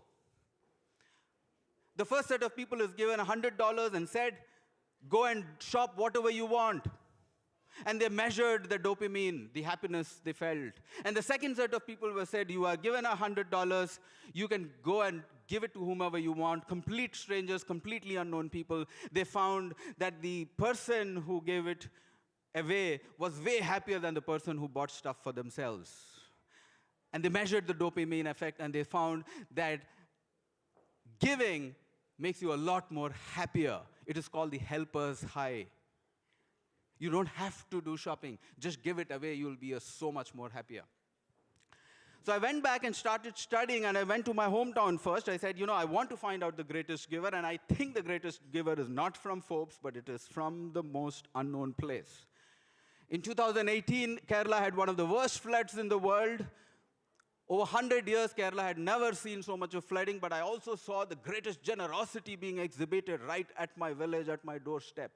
And the first story I want to tell you is about this person who was a cancer survivor, who was actually undergoing cancer treatment. He had like 5,000 rupees for his treatment, and he gave it all away. He said, I can die, but this money needs to be used for something bigger. This was actually a story of a beggar who had 94 rupees with him. That's all he had. He actually, that's the receipt of the 94 rupees he donated to the Kerala Chief Minister's fund.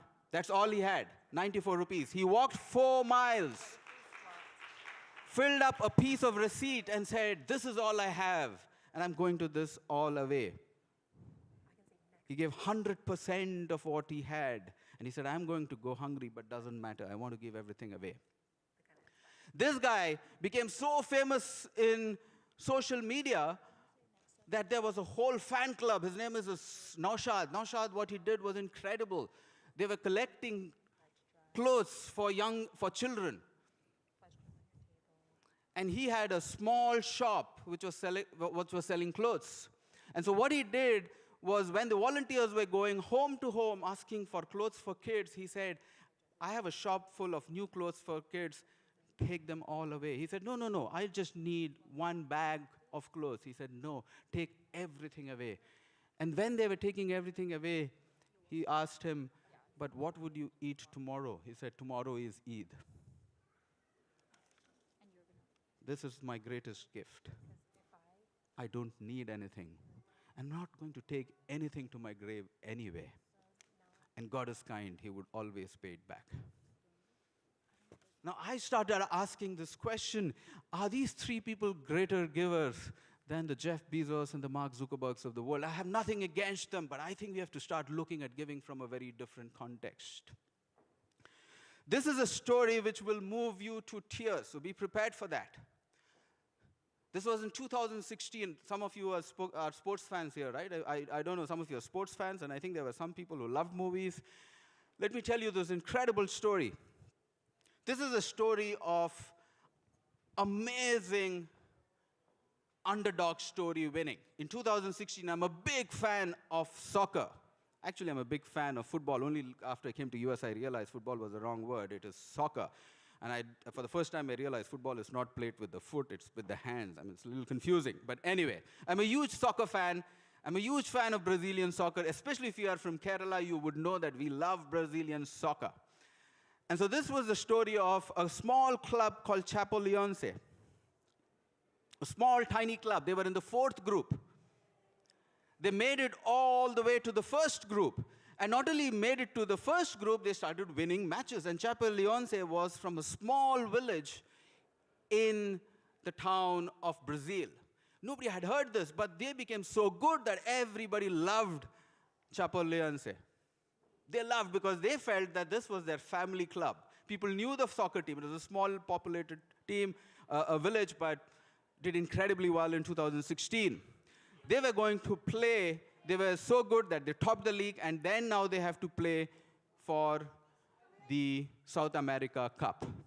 You know, it's like you have the Euro Club, right? You have the Euro tournament, so all the best European teams come and play against each other. This was the best teams in South America playing against each other.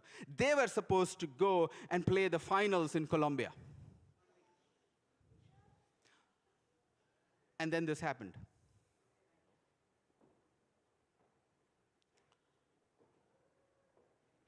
Just watch this video and tell you the real story.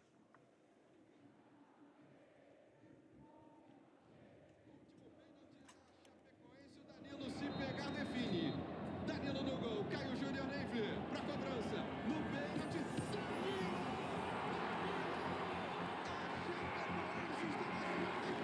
Mexico City in southern Brazil, a small team named Chapecoense somehow advanced to the finals of the 2016 South American Championship. Soccer team Chapecoense flies to Colombia today, hoping for a fairy tale ending to their Cinderella season. We begin with some breaking news. An airplane crash. Carrying members of Brazilian club Chapecoense. 71 pessoas morreram.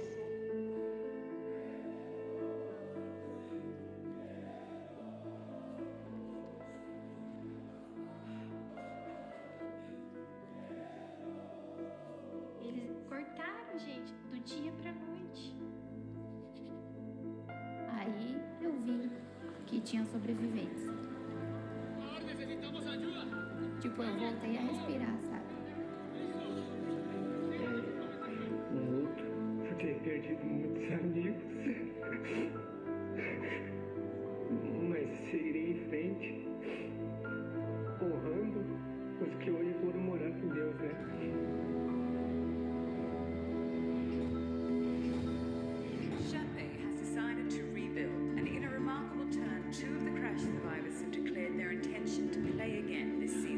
Sofreu acidente aéreo, mas o time tá aí, jogando bem, Deus esquentou.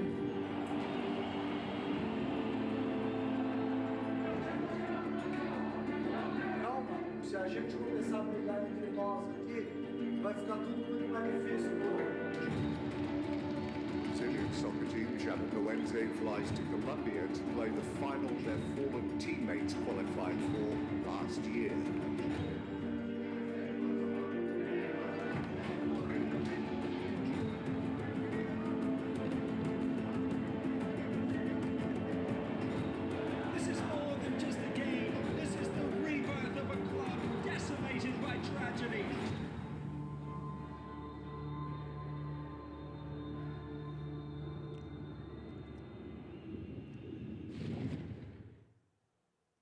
Now let me tell you the real story. 71 people in that flight died. The entire soccer team died in the plane crash, except 3 people. Except 3 of the players, 2 of the managers, and 1 Fox News journalist who was going to cover that story. The most amazing Cinderella story met with the worst possible ending. And then something incredible happened. So this is the finals of the most important South America match that is happening. The Colombians, by the way, I don't know how many of you have been to Colombia, they are considered the most generous people in the world. The most amazing. I've been to Colombia. The people are so incredibly good. It is a country torn by war and civil war and by drug lords. But the people are amazing. The Colombians said, we don't want the trophy. We will give to Chape. Never happened before. That you win your trophy and you said, you give it away.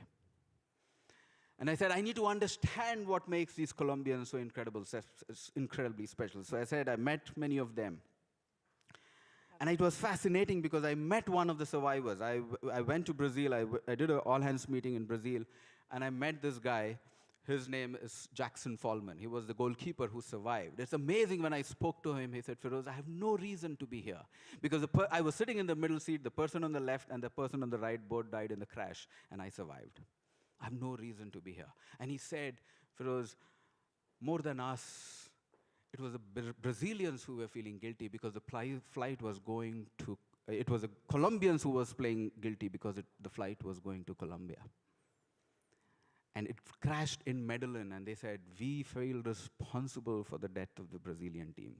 We can't take this trophy ourselves.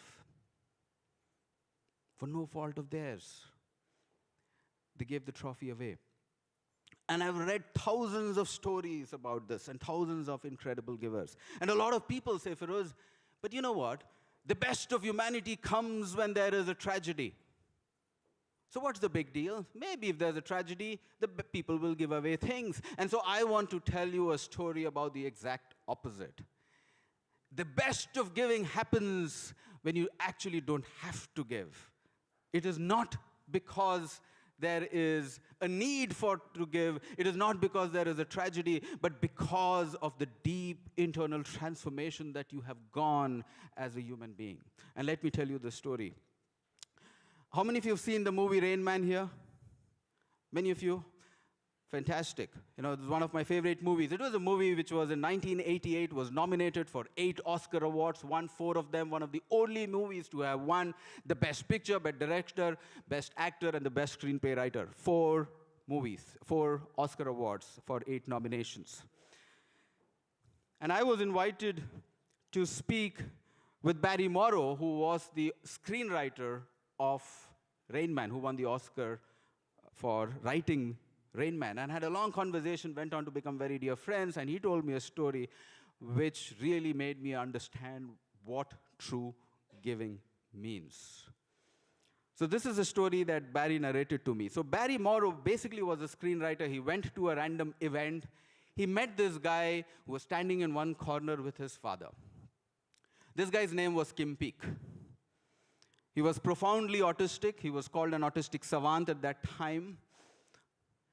And he saw his father was his caregiver, was taking care of him, and he would go around with him. He looked a little odd, didn't understand much, and we are talking about the 1980s when people didn't know what autism was. And he found him to be so amazing that he said, you know what, I need to write a story about Kim Peek and his father. And the reason he was amazing was he used to live in Utah. His father used to drop him to the Utah Public Library because he loved to read books. But the interesting thing about Kim Peek was anything that he read, he remembered. And he could read extremely fast. The reason he could read extremely fast was with his left eye, he could read the left page of the book, and with the right eye, he could read the right page of the book. So his speed of reading was double. When he died later on, the doctors actually cut open his head to figure out why is this guy so unique, and they said, all the doctors said, we have never seen a brain like his. So he spent a lot of time with Kim Peek. He was trying to understand, why is this guy so incredibly unique? Then he said, okay, I'm going to write a story. He wrote a story on Rain Man, went shop for it, and finally, you know, the rest is history. Dustin Hoffman played the role, and along with Tom Cruise, the movie became a big hit, won 4 Oscars, and here is where the story starts. Barry Morrow got the Oscar award, came back home. And after a week, Kim Peek and his father came to visit him. And he was sitting in the home, and he said, Barry Morrow basically took the Oscar and gave it to Kim Peek, and he said, if you were not there, this Oscar wouldn't be there. And he being, you know, he said, okay. He didn't understand much. He took the Oscar in his hands and basically kept it like this. It's like how you hold a child. You know, Kim Peek is like, at that time, probably 25-year-old. He was holding the Oscar in his hands, and he started walking around the house. He started walking around the house with the Oscar, and he started walking and not stopping. And at that moment, Barry Morrow realized that he's probably not going to give that Oscar back.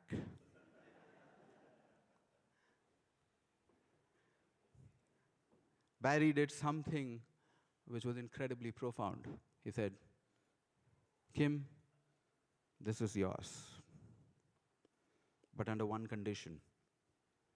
And the condition is, you have to take this Oscar and travel around the world and educate people about what is autism. We are talking about 1988, 89, 90. People didn't know about it. He said, go around the world, tell people and educate what is autism. What Kim Peek and his father did was incredible. They spent the time till they died talking to stadiums full of children and parents, talking about autism and spreading awareness about it. And at every place they would go, they will keep the Oscar, and there will be a long queue of people waiting to hold the Oscar, because most people have never held an Oscar. How many of you have held an Oscar here? Unless you're one, there is not too much of a chance. But here was the first opportunity that kids were holding the Oscars. And what happened after 10 years was incredibly interesting. After 10 years, Kim Peek and his father came back to Barry Morrow, and they were talking about, they brought the Oscar back. Not to give it to him, but to kind of show him this is still with us and it's okay. The neck kind of got tilted a bit because it had fallen so many times. And this golden color Oscar had become silver.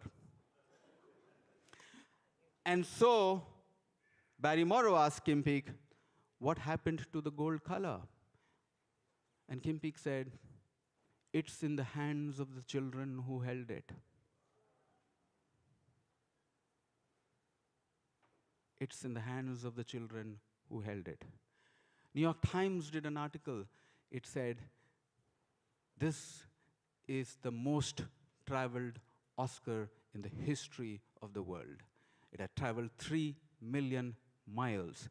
Every time it went through a metal detector, all the security people will say, can I hold it? Can I hold it? And the reason I'm saying this is, in the history of Oscars, and I met quite a few Oscar-winning people, every Oscar lives inside the drawing room, inside bulletproof cabins with lights. This is the only Oscar that has been given away, but this is also the Oscar that has the most profound impact on humanity. That is the power of giving.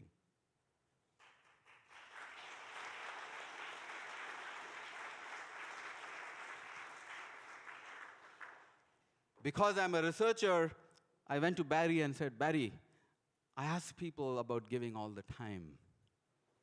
I haven't been convinced yet of a good answer. And I said, Barry, how did you have the courage to give the most important award you've ever received in your life in a moment without thinking? And he said something that for me, for the first time, gave an insight that was incredibly profound. He said, Feroz, giving has to hurt.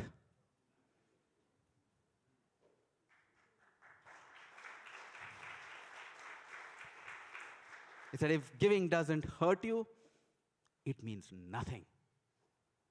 Means nothing. And he said, giving has to result not in an external validation, but an internal transformation. Have you become better in the process of giving? Have this act of giving increased your belief in humanity? If that has been achieved, then you are a true giver.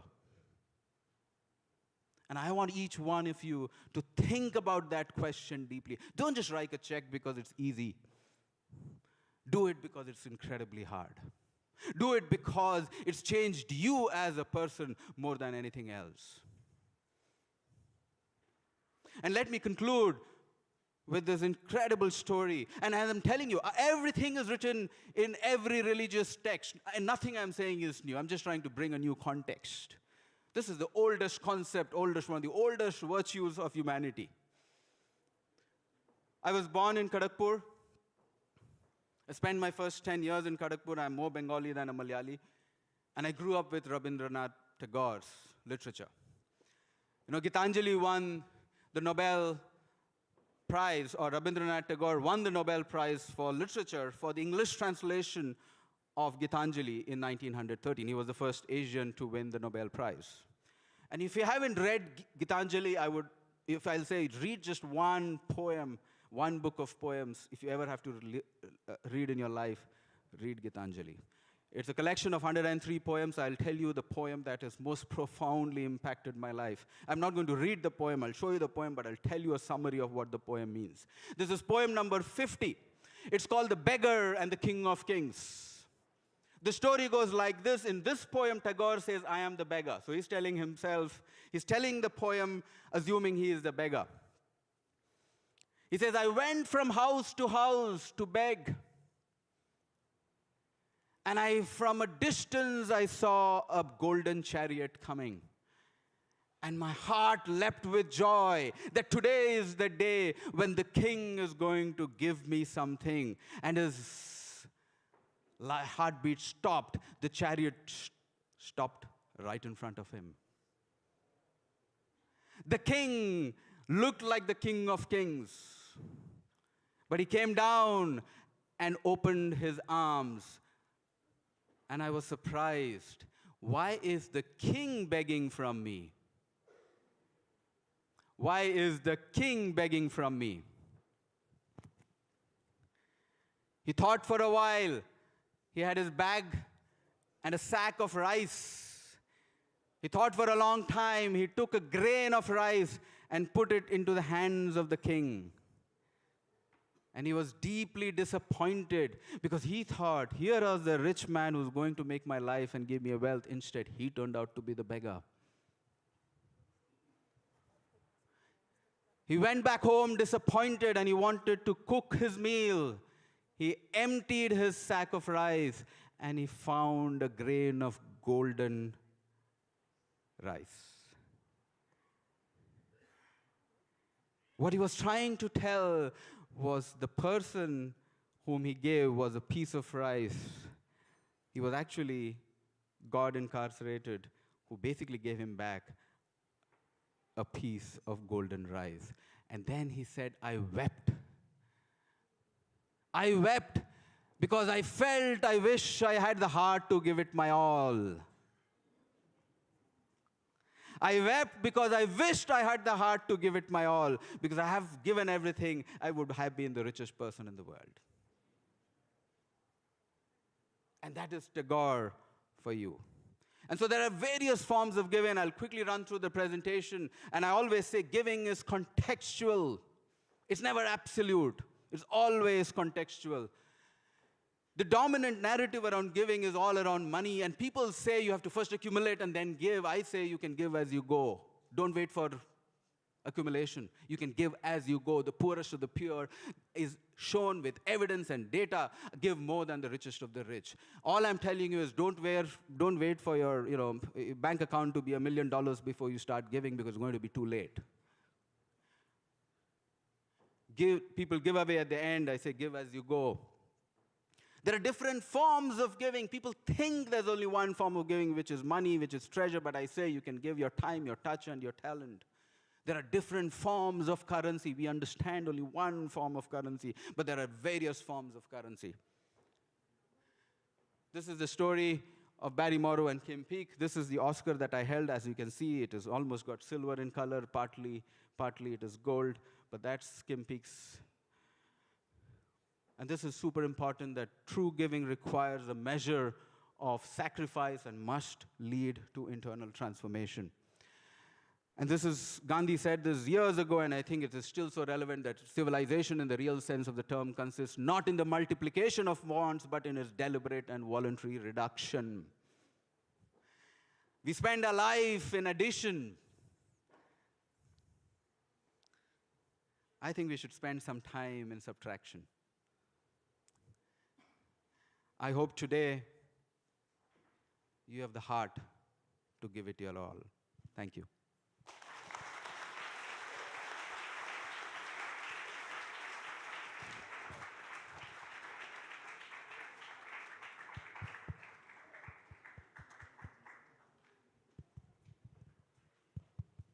Thank you so much, Feroz. What an inspiring and heartfelt speech. I don't think I will forget the image of an Oscar without gold. Beautiful. Now let's close it out today with our pledge drive, and then we'll break for dinner. So every contribution, big or small, is going to bring us one step closer of achieving that goal that BB laid out, 1 million students by 2030. There are pledge cards on your tables. If you'd also like, you can pledge online. There are QR codes. Volunteers are nearby. They're available to collect your cards or answer any questions. And I'll also welcome BV on stage for the pledge drive.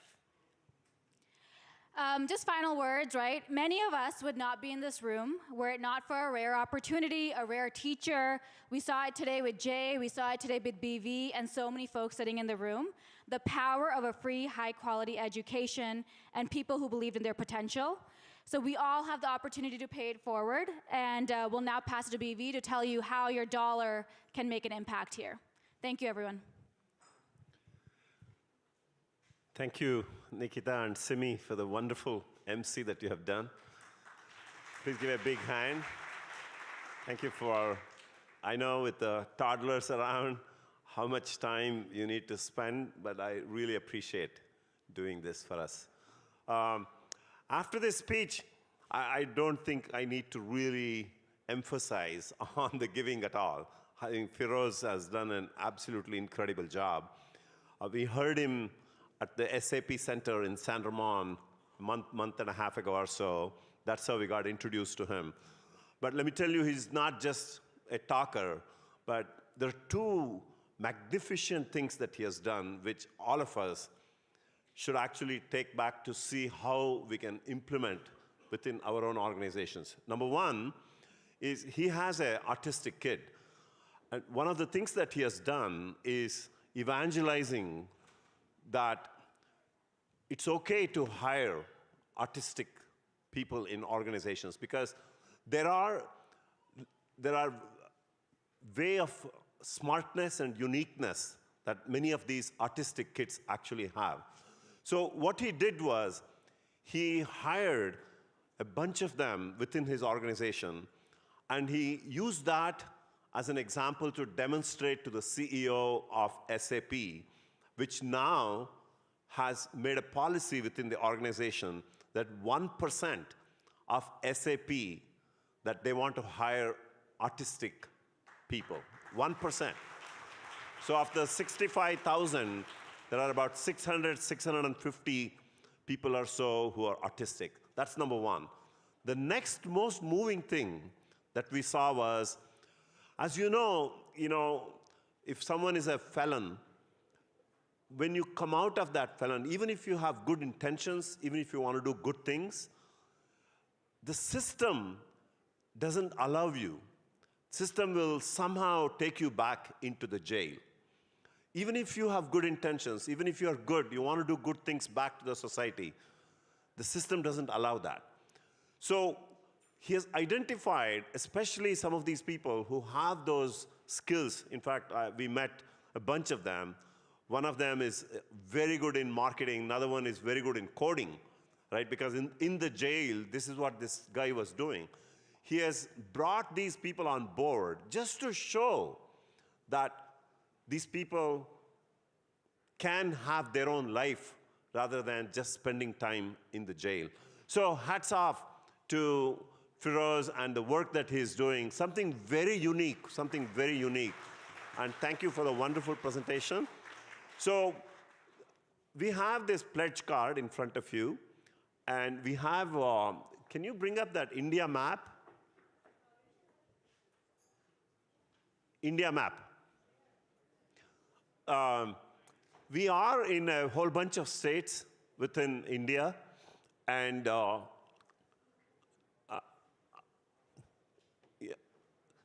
so these are the states where we believe we'll be able to add more number of schools. We have commitments for about 4 or so, and we think that we can build about 24, 25 of them next year. And one of the challenges that we have seen is if we go to any new place, new state, we would like to actually do a district with minimum projects of 6 to 8 schools. So then it becomes economical, it becomes very effective as well, because we have to build the relationship with the government, with the local people, and all of that. So you don't have to stick to this 2025. We can actually do a lot more. We have the capacity to build as many schools as possible. So if you feel that there is a place where it requires help, where we can go and build these schools, we'll be very happy to do that. And at the same time, for the digital, as I was saying, with 1 million students that we want to reach by 2030, right? About 200,000 we could benefit from the physical schools, and about 800,000 from the digital. And for the digital, again, we need to have a minimum of about 2,500 students in each of these. And typically it costs, for digital per student, it costs about $50 per student, and per student per year. And then over here, each school typically costs us about $75,000 to $80,000. So that's the range in which we normally spend in order to build a good school of about 6 classrooms, a kitchen, a toilet for girls and toilet for boys, and all the other basic amenities that is required to function the school. And as I mentioned earlier, we don't need to invest money in the salaries of the teachers. That's already being paid by the government. We don't need to invest money in the midday meal. That's also being done by the government itself. So that's where the partnership with the government comes.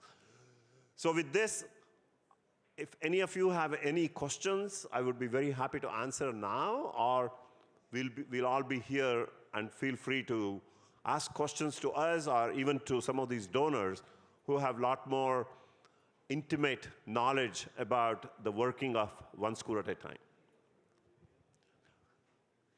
Invite the next person. Vote of thanks. Any questions? Yes.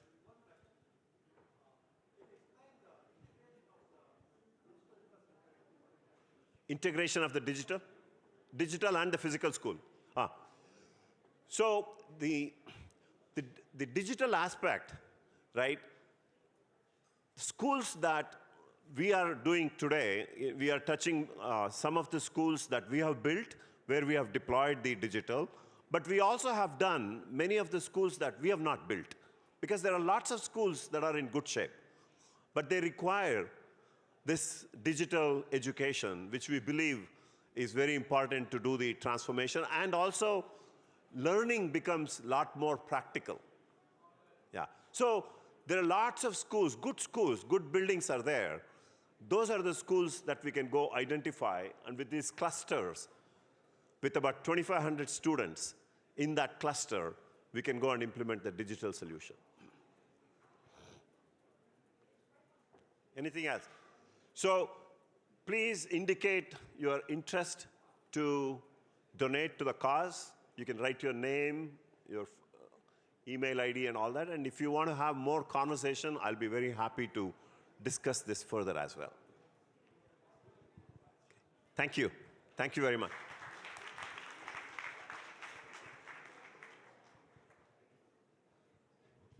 Vote of thanks. Thank you. Would you like to call up Anu and Padu for thank you? Yeah, just call them.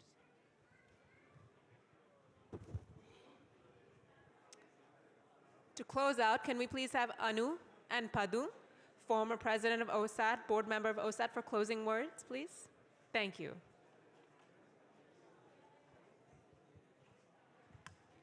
Good evening, all of you. My name is Anu Jagdish, and I recently took over as the president of OSAAT in March from Paddu, who had been working on this for the past 3 to 7 years.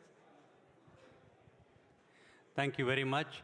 So we are here to say some of, I know for a program like this, it takes quite a bit of an effort to make the things happen. So we are here to provide the vote of thanks as a overall. So first of all, thanks to each and every one of you to spare your Sunday evening, be here, listen to us. I hope you loved the evening. Thank you very much. Have a wonderful dinner and enjoy. We have amazing entertainment music from Shesha Prasad and his team. They have worked hard to put it together. They're excellent singers. Enjoy. This evening would not have been possible without the support of an amazing board, which pushed us to push the organization to grow both in India and here, and we are now on a fast growth pace.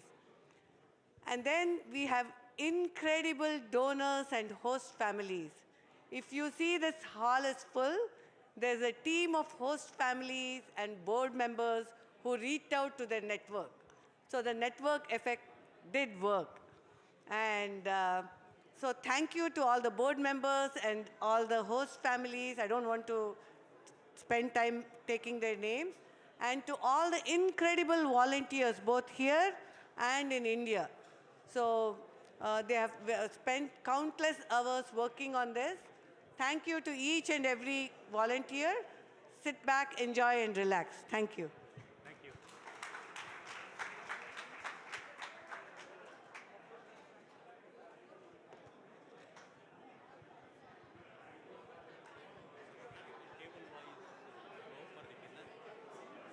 But it's okay.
Hello, check.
Hello.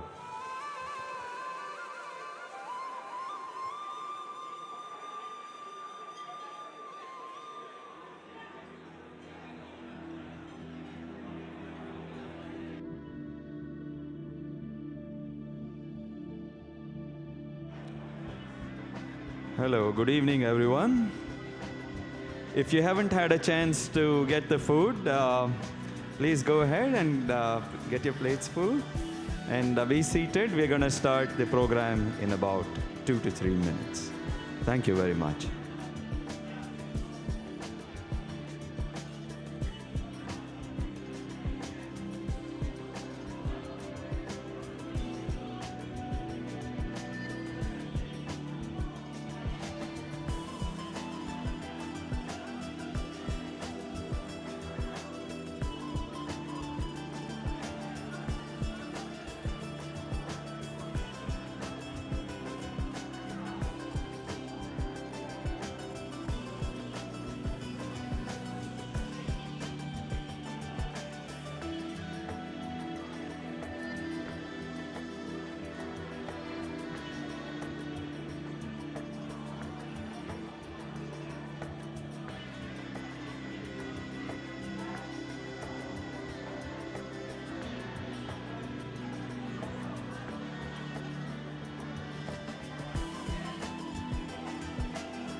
All right. Hello, everyone. My name is Shesha Prasad Chekatur. I'm one of the original raga group singers. In fact, I just wanted to share something as to why I'm here today. When OSAAT started, one school at a time started, it started at Bajay Goli. And one of the things that we've done is, as we sing in the Raga group, we have raised money for one school at a time organization. And we have also raised money for quite a few charities, one school at a time, Shankara Eye Foundation, Shankara Cancer Foundation, and even we have donated some money to the 9/11 fund. And quite recently, we have been doing a lot of work for other charities too. Today, it is my pleasure to be bringing a team of wonderful singers to entertain all of you. All of these singers are highly trained classical singers, and they have been performing for many, many years. So to start this evening, we are going to have Mr. Ashok Shankarappa. I would like to thank Anu, Jagdish, and Baby Jagdish, and Parag, and everyone here for giving us this opportunity to present this wonderful evening for you.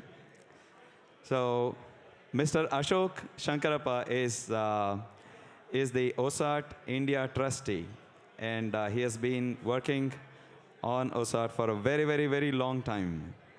And Ashok Shankarappa used to live here, and then he went back to India, and then he has been instrumental there. He is one of the original Raga group members, and then one of the founder members, I would say. And I have had the pleasure of singing with him as well in the past.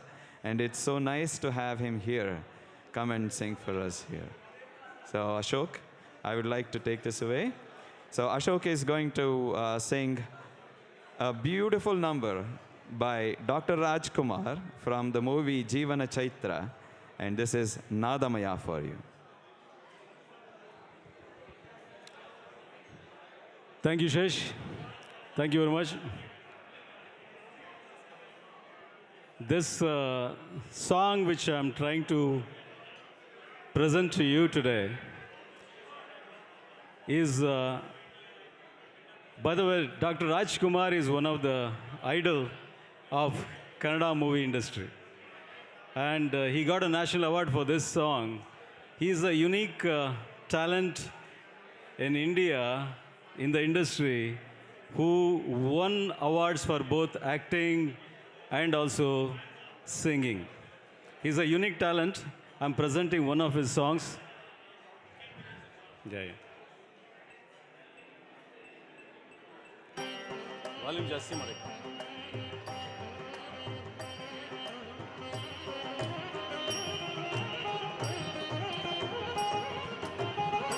ನಾದಮಯ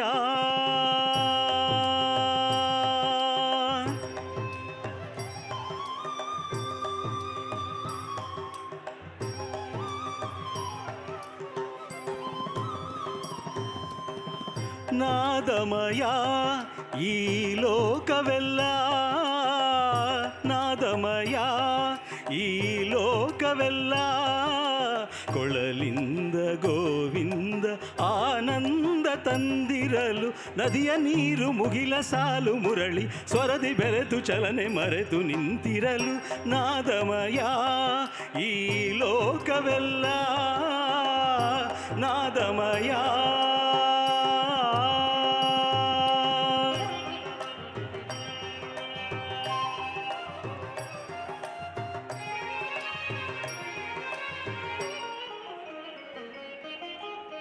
ಸ್ವರಗಳ ನಾಂದರ್ಯ ರಾಗದ ಸೌಂದರ್ಯ ಮೃಗಗಳ ತಣಿಸೆ ಖಗಗಳ ಕುಣಿಸೆ ಸ್ವರಗಳ ನಾಂದರ್ಯ ರಾಗದ ಸೌಂದರ್ಯ ಮೃಗಗಳ ತಣಿಸೆ ಖಗಗಳ ಕುಣಿಸೆ ಸಡಗರದಿಂದ ಗಗನದ ಅಂಚಿಂದ ಸಡಗರದಿಂದ ಗಗನದ ಅಂಚಿಂದ ಸುರರು ಬಂದು ಹರಿಯ ಕಂಡು ಹರುಷದಿ ಭುವಿಯ ಸ್ವರ್ಗ ಎನ್ನುತ್ತಿರಲು ನಾದಮಯ ಈ ಲೋಕವೆಲ್ಲ ಕೊಳಲಿಂದ ಗೋವಿಂದ ಆನಂದ ತಂದಿರಲು ನಾದಮಯ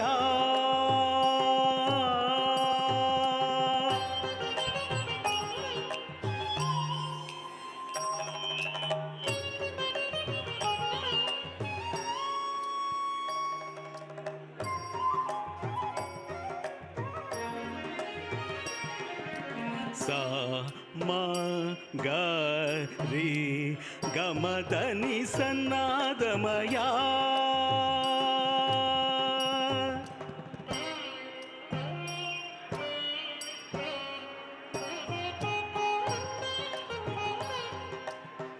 ನಿದ ಮಗರಿಸ ದಮಗರಿಸ ಮಗರಿಸ ದನಿಸ ರಿಗಮ ದನಿಸ ನಾದಮಯ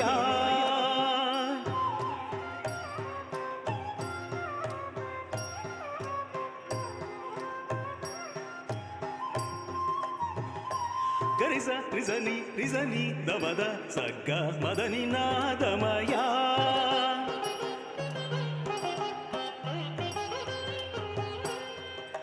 ಸರಿ ಗರಿ ಸನಿ ಧನಿ ಸನಿ ದ ಮಗರಿ ಸನಿ ದ ಗ ದ ಗ ರಿಗ ಮಗರಿ ಸನಿ ನೀ ಮ ನೀ ರಿ ಮಗರಿ ಮಗರಿ ಸನಿ ಸ ಸರಿ ಸನಿ ರಿ ಸನಿ ದ ಮದನಿ ಸ ನೀ ಸನಿ ಧನಿ ದ ಮಗ ಮದನಿ ಸರಿ ಗರಿ ಸನಿ ಧನಿ ಸನಿ ದ ಬ ಮಗರಿ ಸ ಗ ಮ ಗಮದನಿ ಸನ್ನಾದಮಯ ಪ ಪ ಪದ ಬಗದ ಬಗದ ಬಗರಿ ದಾದ sa sa ri ri ga ga pa pa da ba ga.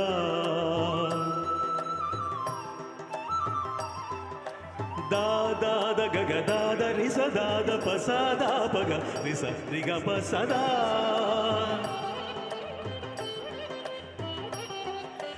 Sa sa sa sa sa sa sa sa sa sa sa sa sa ri sa da. Ni ba ma ba da. Ni ni ba ma ba da. Ni ni ba ma ba da da da da da da ni pa.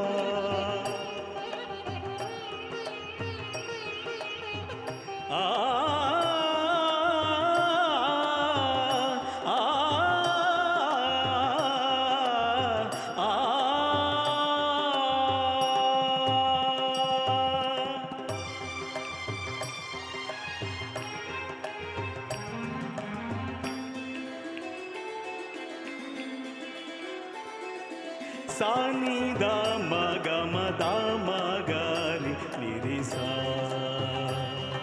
ri sa sa sa ga ri ri ma ga ga da ma ma ma ga ga da ma ma ni da da sa ni ga ri sa sa ri ga ri sa ni sa ri sa ri ga ri sa ni ri sa ga ma da ni. Ta-na-na-na, ta-na-na-na, ta-na-na-na, ta-na-na-na, dhom ta-na-na-na-na, dhom ta-na-na-na-na, dhom ta-na-na-na-na, dhom ta-na-na-na-na, dhom ta-na-na-na-na, dhom ta-na-na-na-na, dhom ta-na-na-na-na, dhom ta-na-na-na-na, dhom ta-na-na-na-na, dhom ta-na-na-na-na, dhom ta-na-na-na-na, dhom ta-na-na-na-na, dhom ta-na-na-na-na, dhom ta-na-na-na-na.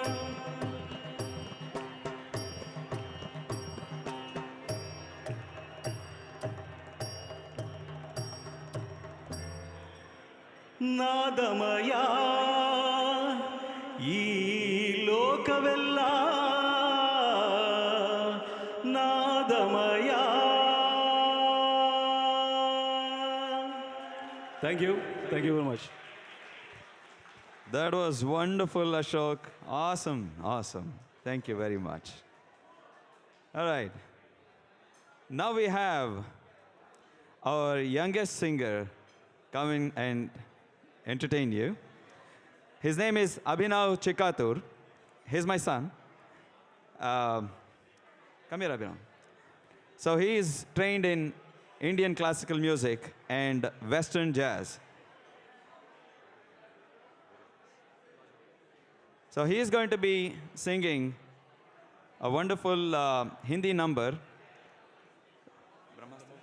from the movie Brahmastra. It's called Kesariya. Please enjoy Kesariya.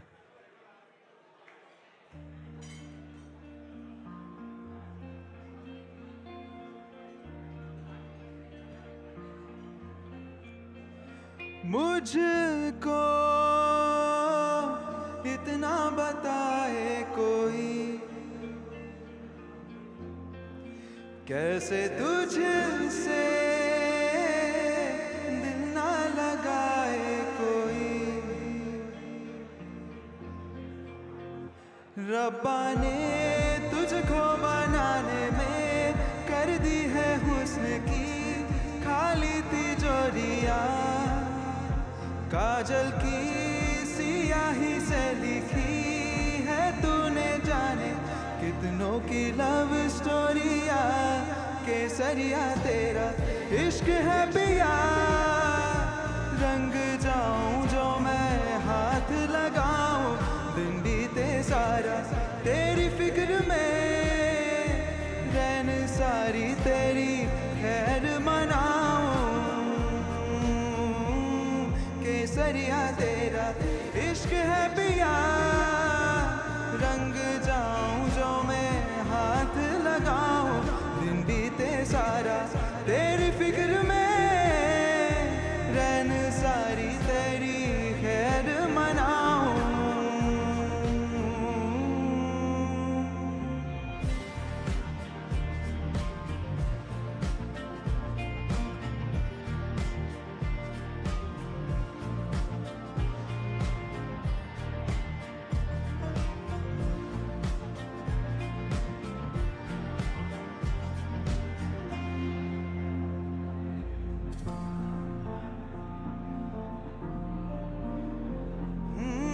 पतझड़ के मौसम में भी रंगी चनारों जैसी झंके सन्नाटों में तू वीणा के तारों जैसी हूँ सदियों से भी लंबी मन की अमावस्या है फुलझड़ियों वाले त्योहारों जैसी चंदा भी दीवाना है तेरा जलती है तुझसे सारी चकोरियाँ काजल की सियाही से लिखी है तूने जाने कितनों की लव स्टोरियाँ केसरिया तेरा इश्क है पिया रंग जाऊं जो मैं हाथ लगाऊं दिन बीते सारा तेरी फिक्र में रैन सारी तेरी खैर मनाऊं केसरिया तेरा इश्क है पिया रंग जाऊं जो मैं हाथ लगाऊं दिन बीते सारा तेरी फिक्र में रैन सारी तेरी खैर मनाऊं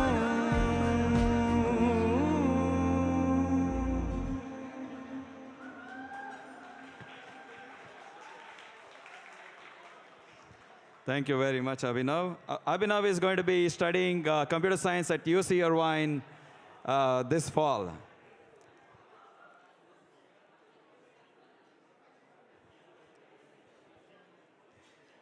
Up next is Suhasini Murthy, coming and entertaining with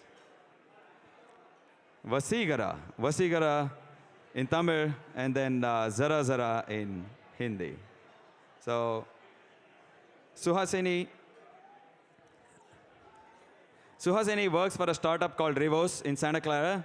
Outside of work, she teaches music, garden, and love being outdoor. She likes being outdoors on hikes.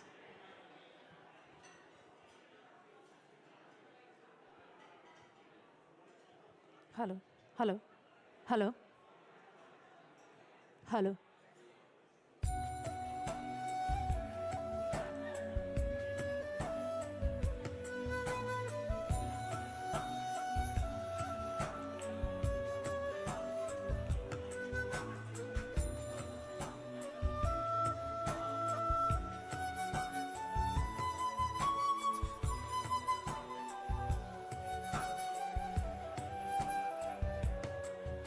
Vaseegara என் நெஞ்சினுக்கு என் பொன்மதியில் தூங்கினால் போதும் அதே கண்ணம் என் கண்ணுறங்கு முன் ஜென்மங்களின் ஏக்களம் தீரும் வசீகரா என் நெஞ்சினுக்கு என் பொன்மடியில் தூங்கினால் போதும் அதே கண்ணம் என் கண்ணுறங்க முன் ஜென்மங்களின் ஏக்களம் தீரும் நான் நேசிப்பதம் சுவாசப்பதம் உந்தயவாள் நானே ஏங்குகிறேன் ஏங்குகிறேன் உன் நினைவா நானே நான்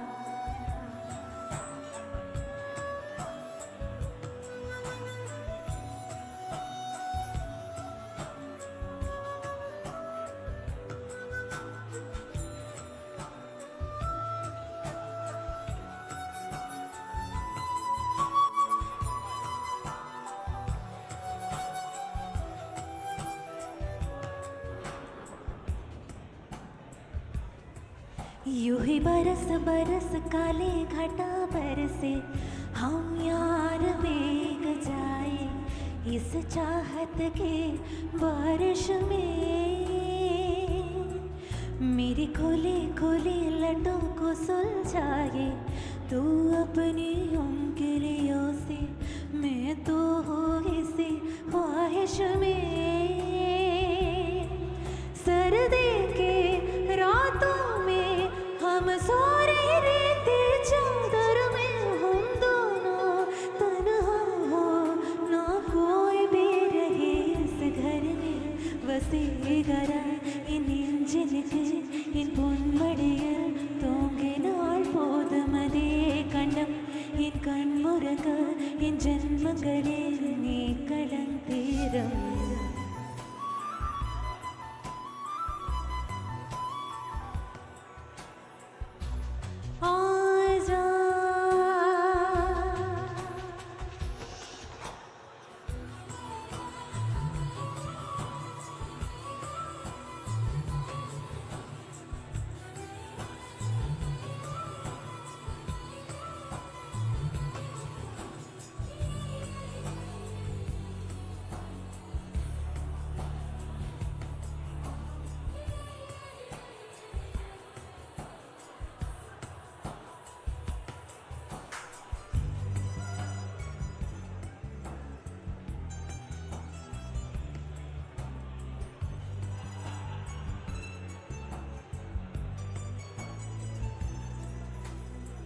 तड़पाए मुझे तेरी सभी बातें, एक बार ये दीवानी झूठा सही प्यार तो कर।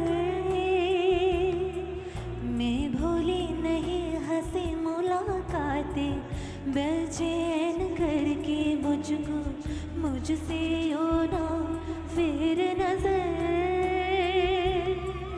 रूठेगा ना मुझसे मेरे साथ ये वादा कर, तेरे बिना मुश्किल है जीना मेरा। मेरे दिल पर वसीगरा നെഞ്ചെനിക്ക് ഉൻ പൊന്മതിയിൽ തൂങ്ങിനാൾ പോതുമതി കണ്ണം എൻ കണ്ണുറങ്ങ മുൻ ജന്മങ്ങളിൽ ഏക്കങ്ങൾ തീരം നീ നീസിപദം ശ്വാസപദം ഉന്തയനാൾ താനേ ഏங்குகிறே ஏங்குகிறே உன் நினைவால் நானே நான்.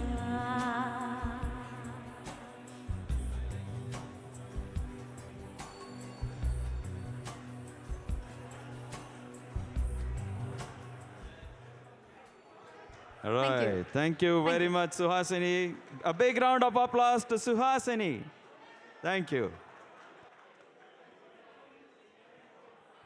Okay. It's my turn to sing now. Okay. I'm going to be singing a beautiful number from the movie Jab We Met. That means when we met. So this is a classic by Ustad Rashid Khan, and I'm going to be attempting this. Enjoy.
आओगे जब तुम ओ साजना,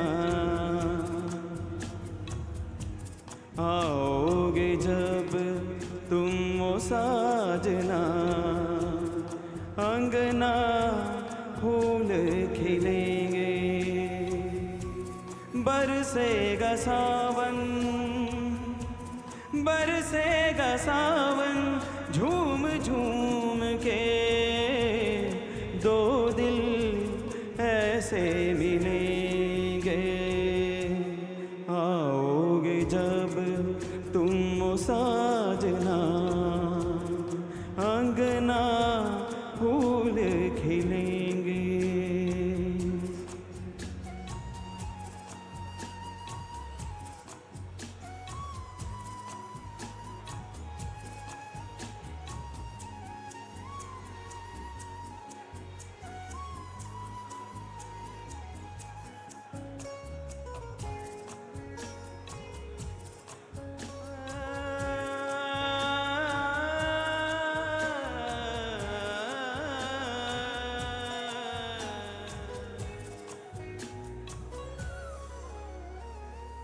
नैना तेरे कजरारे हैं, नैनों पे हम दिल हारे हैं, अनजाने ही तेरे नैनों ने वादे किए कई सारे हैं।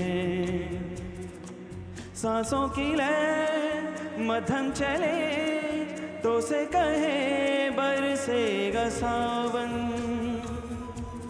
बरसेगा सावन, झूम झूम के दो दिल ऐसे मिलेंगे।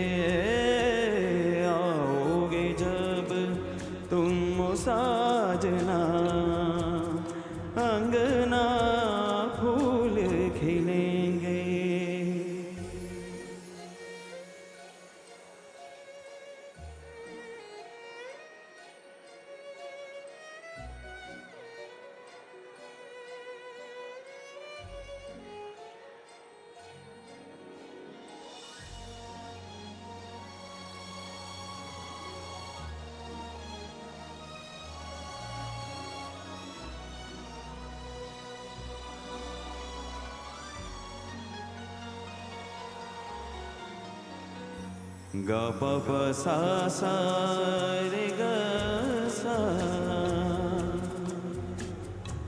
चंदा को ताकूं रातों में, है जिंदगी तेरे हाथों में। पलकों पे झिलमिल तारे हैं, आना भरी बरसातों में। सपनों का जहां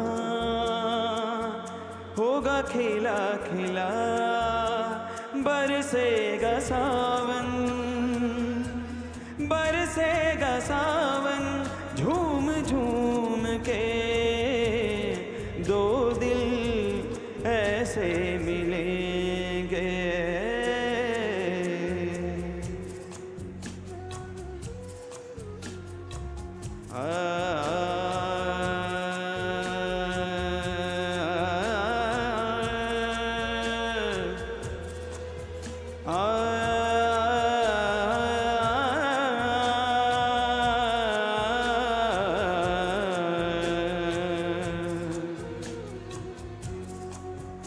Pani sari ma ma ma ga ga sa ni,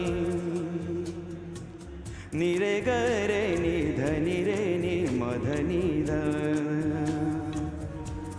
dha ni re pa pa ma ma ma da da da ma re ma ga, ga ma da ni sa sa ni pa pa ma ma ga ga sa re ga sa ni,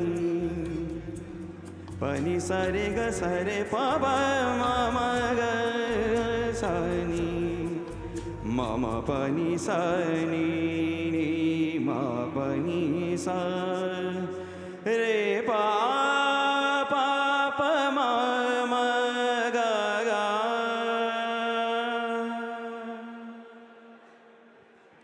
Thank you.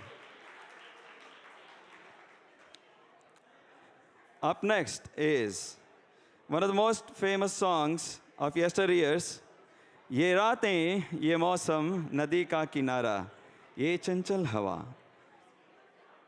This is going to be sung by Ashok and Suhasini. You all can join with this song.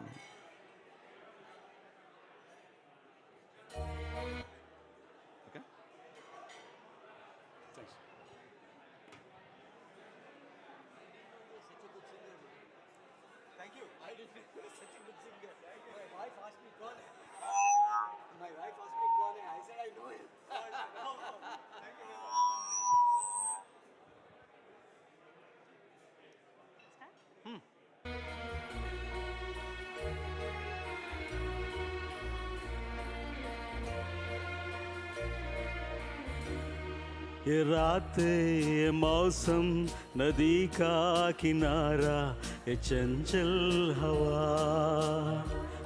ये मौसम नदी का किनारा ये चंचल हवा.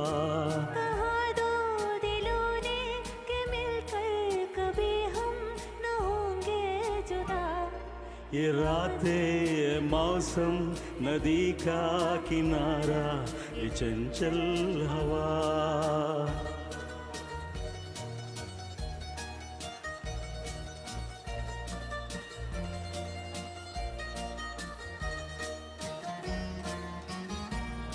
ये क्या बात है आज की चांदनी में,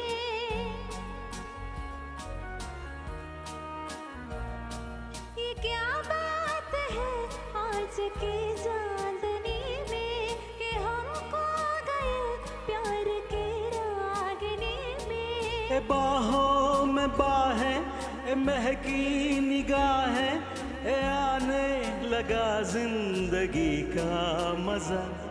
ये रातें मौसम नदी का किनारा ये चंचल हवा.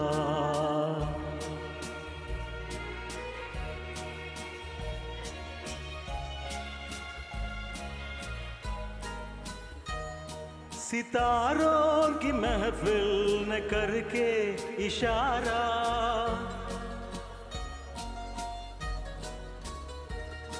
सितारों की महफिल न करके इशारा कहाँ अब तो सारा जहाँ है तुम्हारा। मोहब्बत जवां हो, खुला आसमां हो, करे कोई दिल आरज़ू और क्या। ये रातें, ये मौसम, नदी का किनारा, ये चंचल हवा।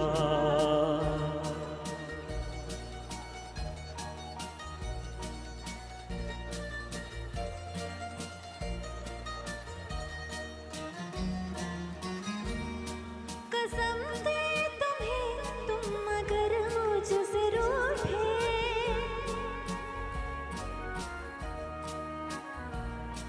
कसम है तुम्हें, तुम अगर मुझसे रूठे।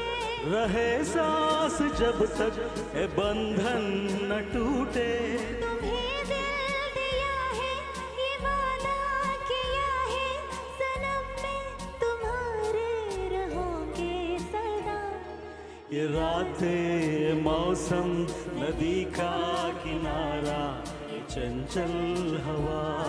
कहा दो दिलों ने के मिलकर कभी हम न होंगे जुदा। ये रातें, ये मौसम, नदी का किनारा, ये चंचल हवा। ये रातें, ये मौसम, नदी का किनारा, ये चंचल हवा। ये रातें, ये मौसम, नदी का किनारा, ये चंचल हवा। Thank you very much. Thank you. Awesome, thank you. The next song that is coming up is better heard in a calm environment. And the reason for that is it's one of the most cherished songs ever. And then this is sung by Louis Armstrong. And I'm going to be calling my son Abhinav to sing this song, and primarily because he actually won the Louis Armstrong Award for the best jazz performances, and then this is a country-wide award, and I just want to invite Abhinav to sing that.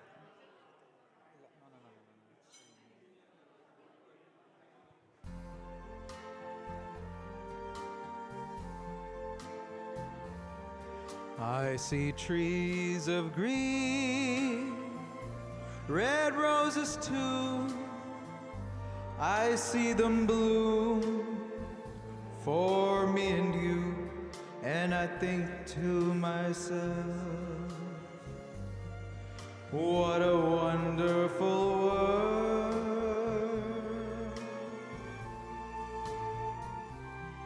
I see skies of blue and clouds of white, the bright blessed day, the dark sacred night, and I think to myself, what a wonderful world.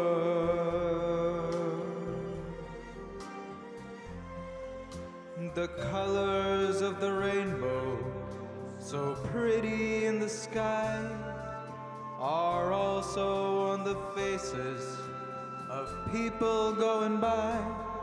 I see friends shaking hands, saying, how do you do?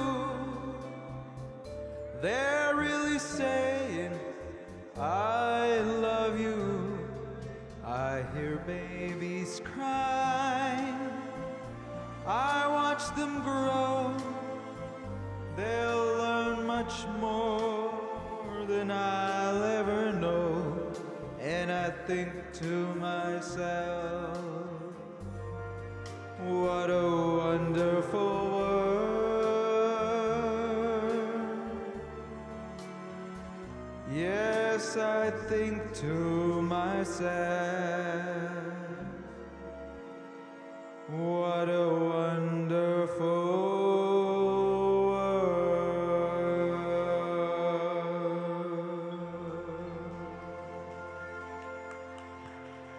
Thank you, Abhinav. Thank you. Up next, we have we have Manasa Gadepalli. Manasa Gadepalli is an award-winning singer. She has won many, many international awards. And I would like to call upon Manasa. Manasa is also trained in Carnatic classical music and Hindustani classical music. So, okay, so she's going to sing GRA for us.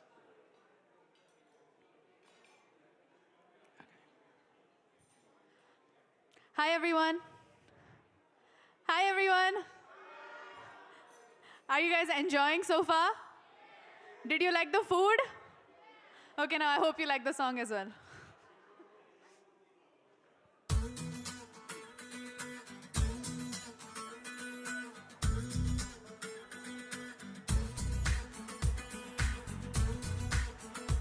Chali re, junu ko diye, katra, katra, lamho ko piye, pinjre se uda dil ka shikra, khudi se maine ishq kiya re, jiya jiya re, jiya re, jiya jiya re, jiya re, jiya jiya re, jiya re, jiya oh jiya re, jiya re, jiya jiya re, jiya re, jiya jiya re, jiya re, jiya oh chali re, junu ko diye, pinjre se uda dil ka shikra, khudi se maine ishq kiya re, jiya jiya re, jiya re, jiya jiya re, jiya re, jiya jiya re, jiya re, jiya oh jiya re, jiya re, jiya jiya re, jiya re, jiya jiya re, jiya re, jiya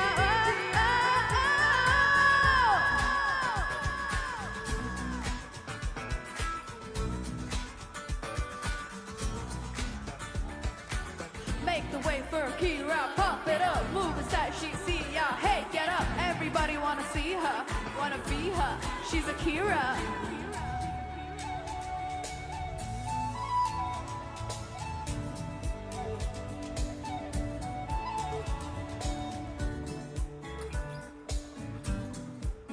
छोटे छोटे लम्हों को तितली जैसे पकड़ो को, हाथों में रंग रह जाता है, पंखों से जब छोड़ो तो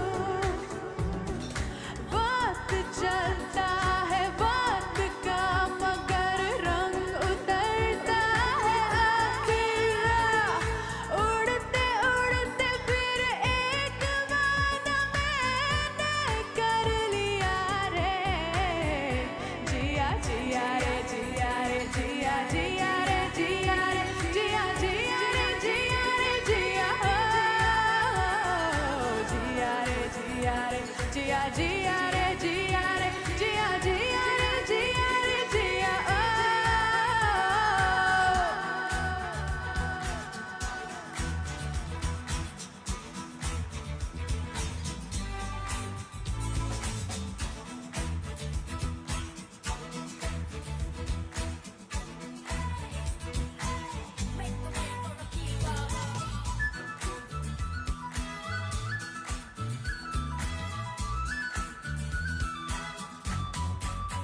हल्के हल्के पर्दों में मुस्कुराना अच्छा लगता है, रोशनी जो देता हो तो दिल जलाना अच्छा लगता है, एक पल सही उम्र भर इसे साथ रखना, कीरा जिंदगी से फिर एक वादा मैंने कर लिया रे, जिया जिया रे, जिया रे, जिया जिया रे, जिया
Thank you so much.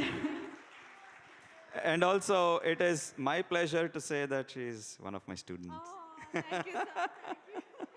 Okay, she is beautiful, she is intelligent, and she is available. That's what I know. She hasn't told me yet. Anyway, we're going to be bringing one of the most famous songs by Kishore Kumar and Asha Bhosle. And whenever I ask, "Tum kahan?" what do you say? "Main yahan." That's all. It's very simple, huh? Okay. Let's do it. You'll say that, right? Okay.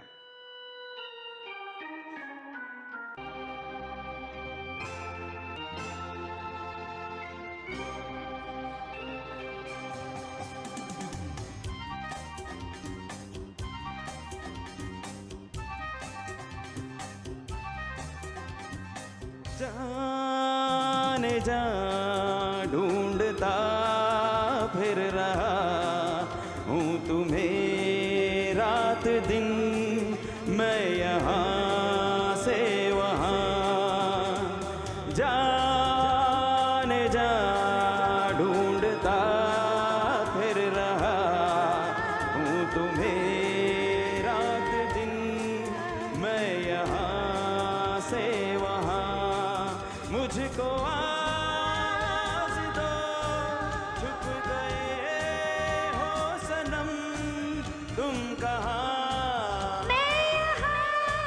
तुम कहाँ जाने जा ढूंढता फिर रहा हूँ तुम्हें रात दिन मैं यहाँ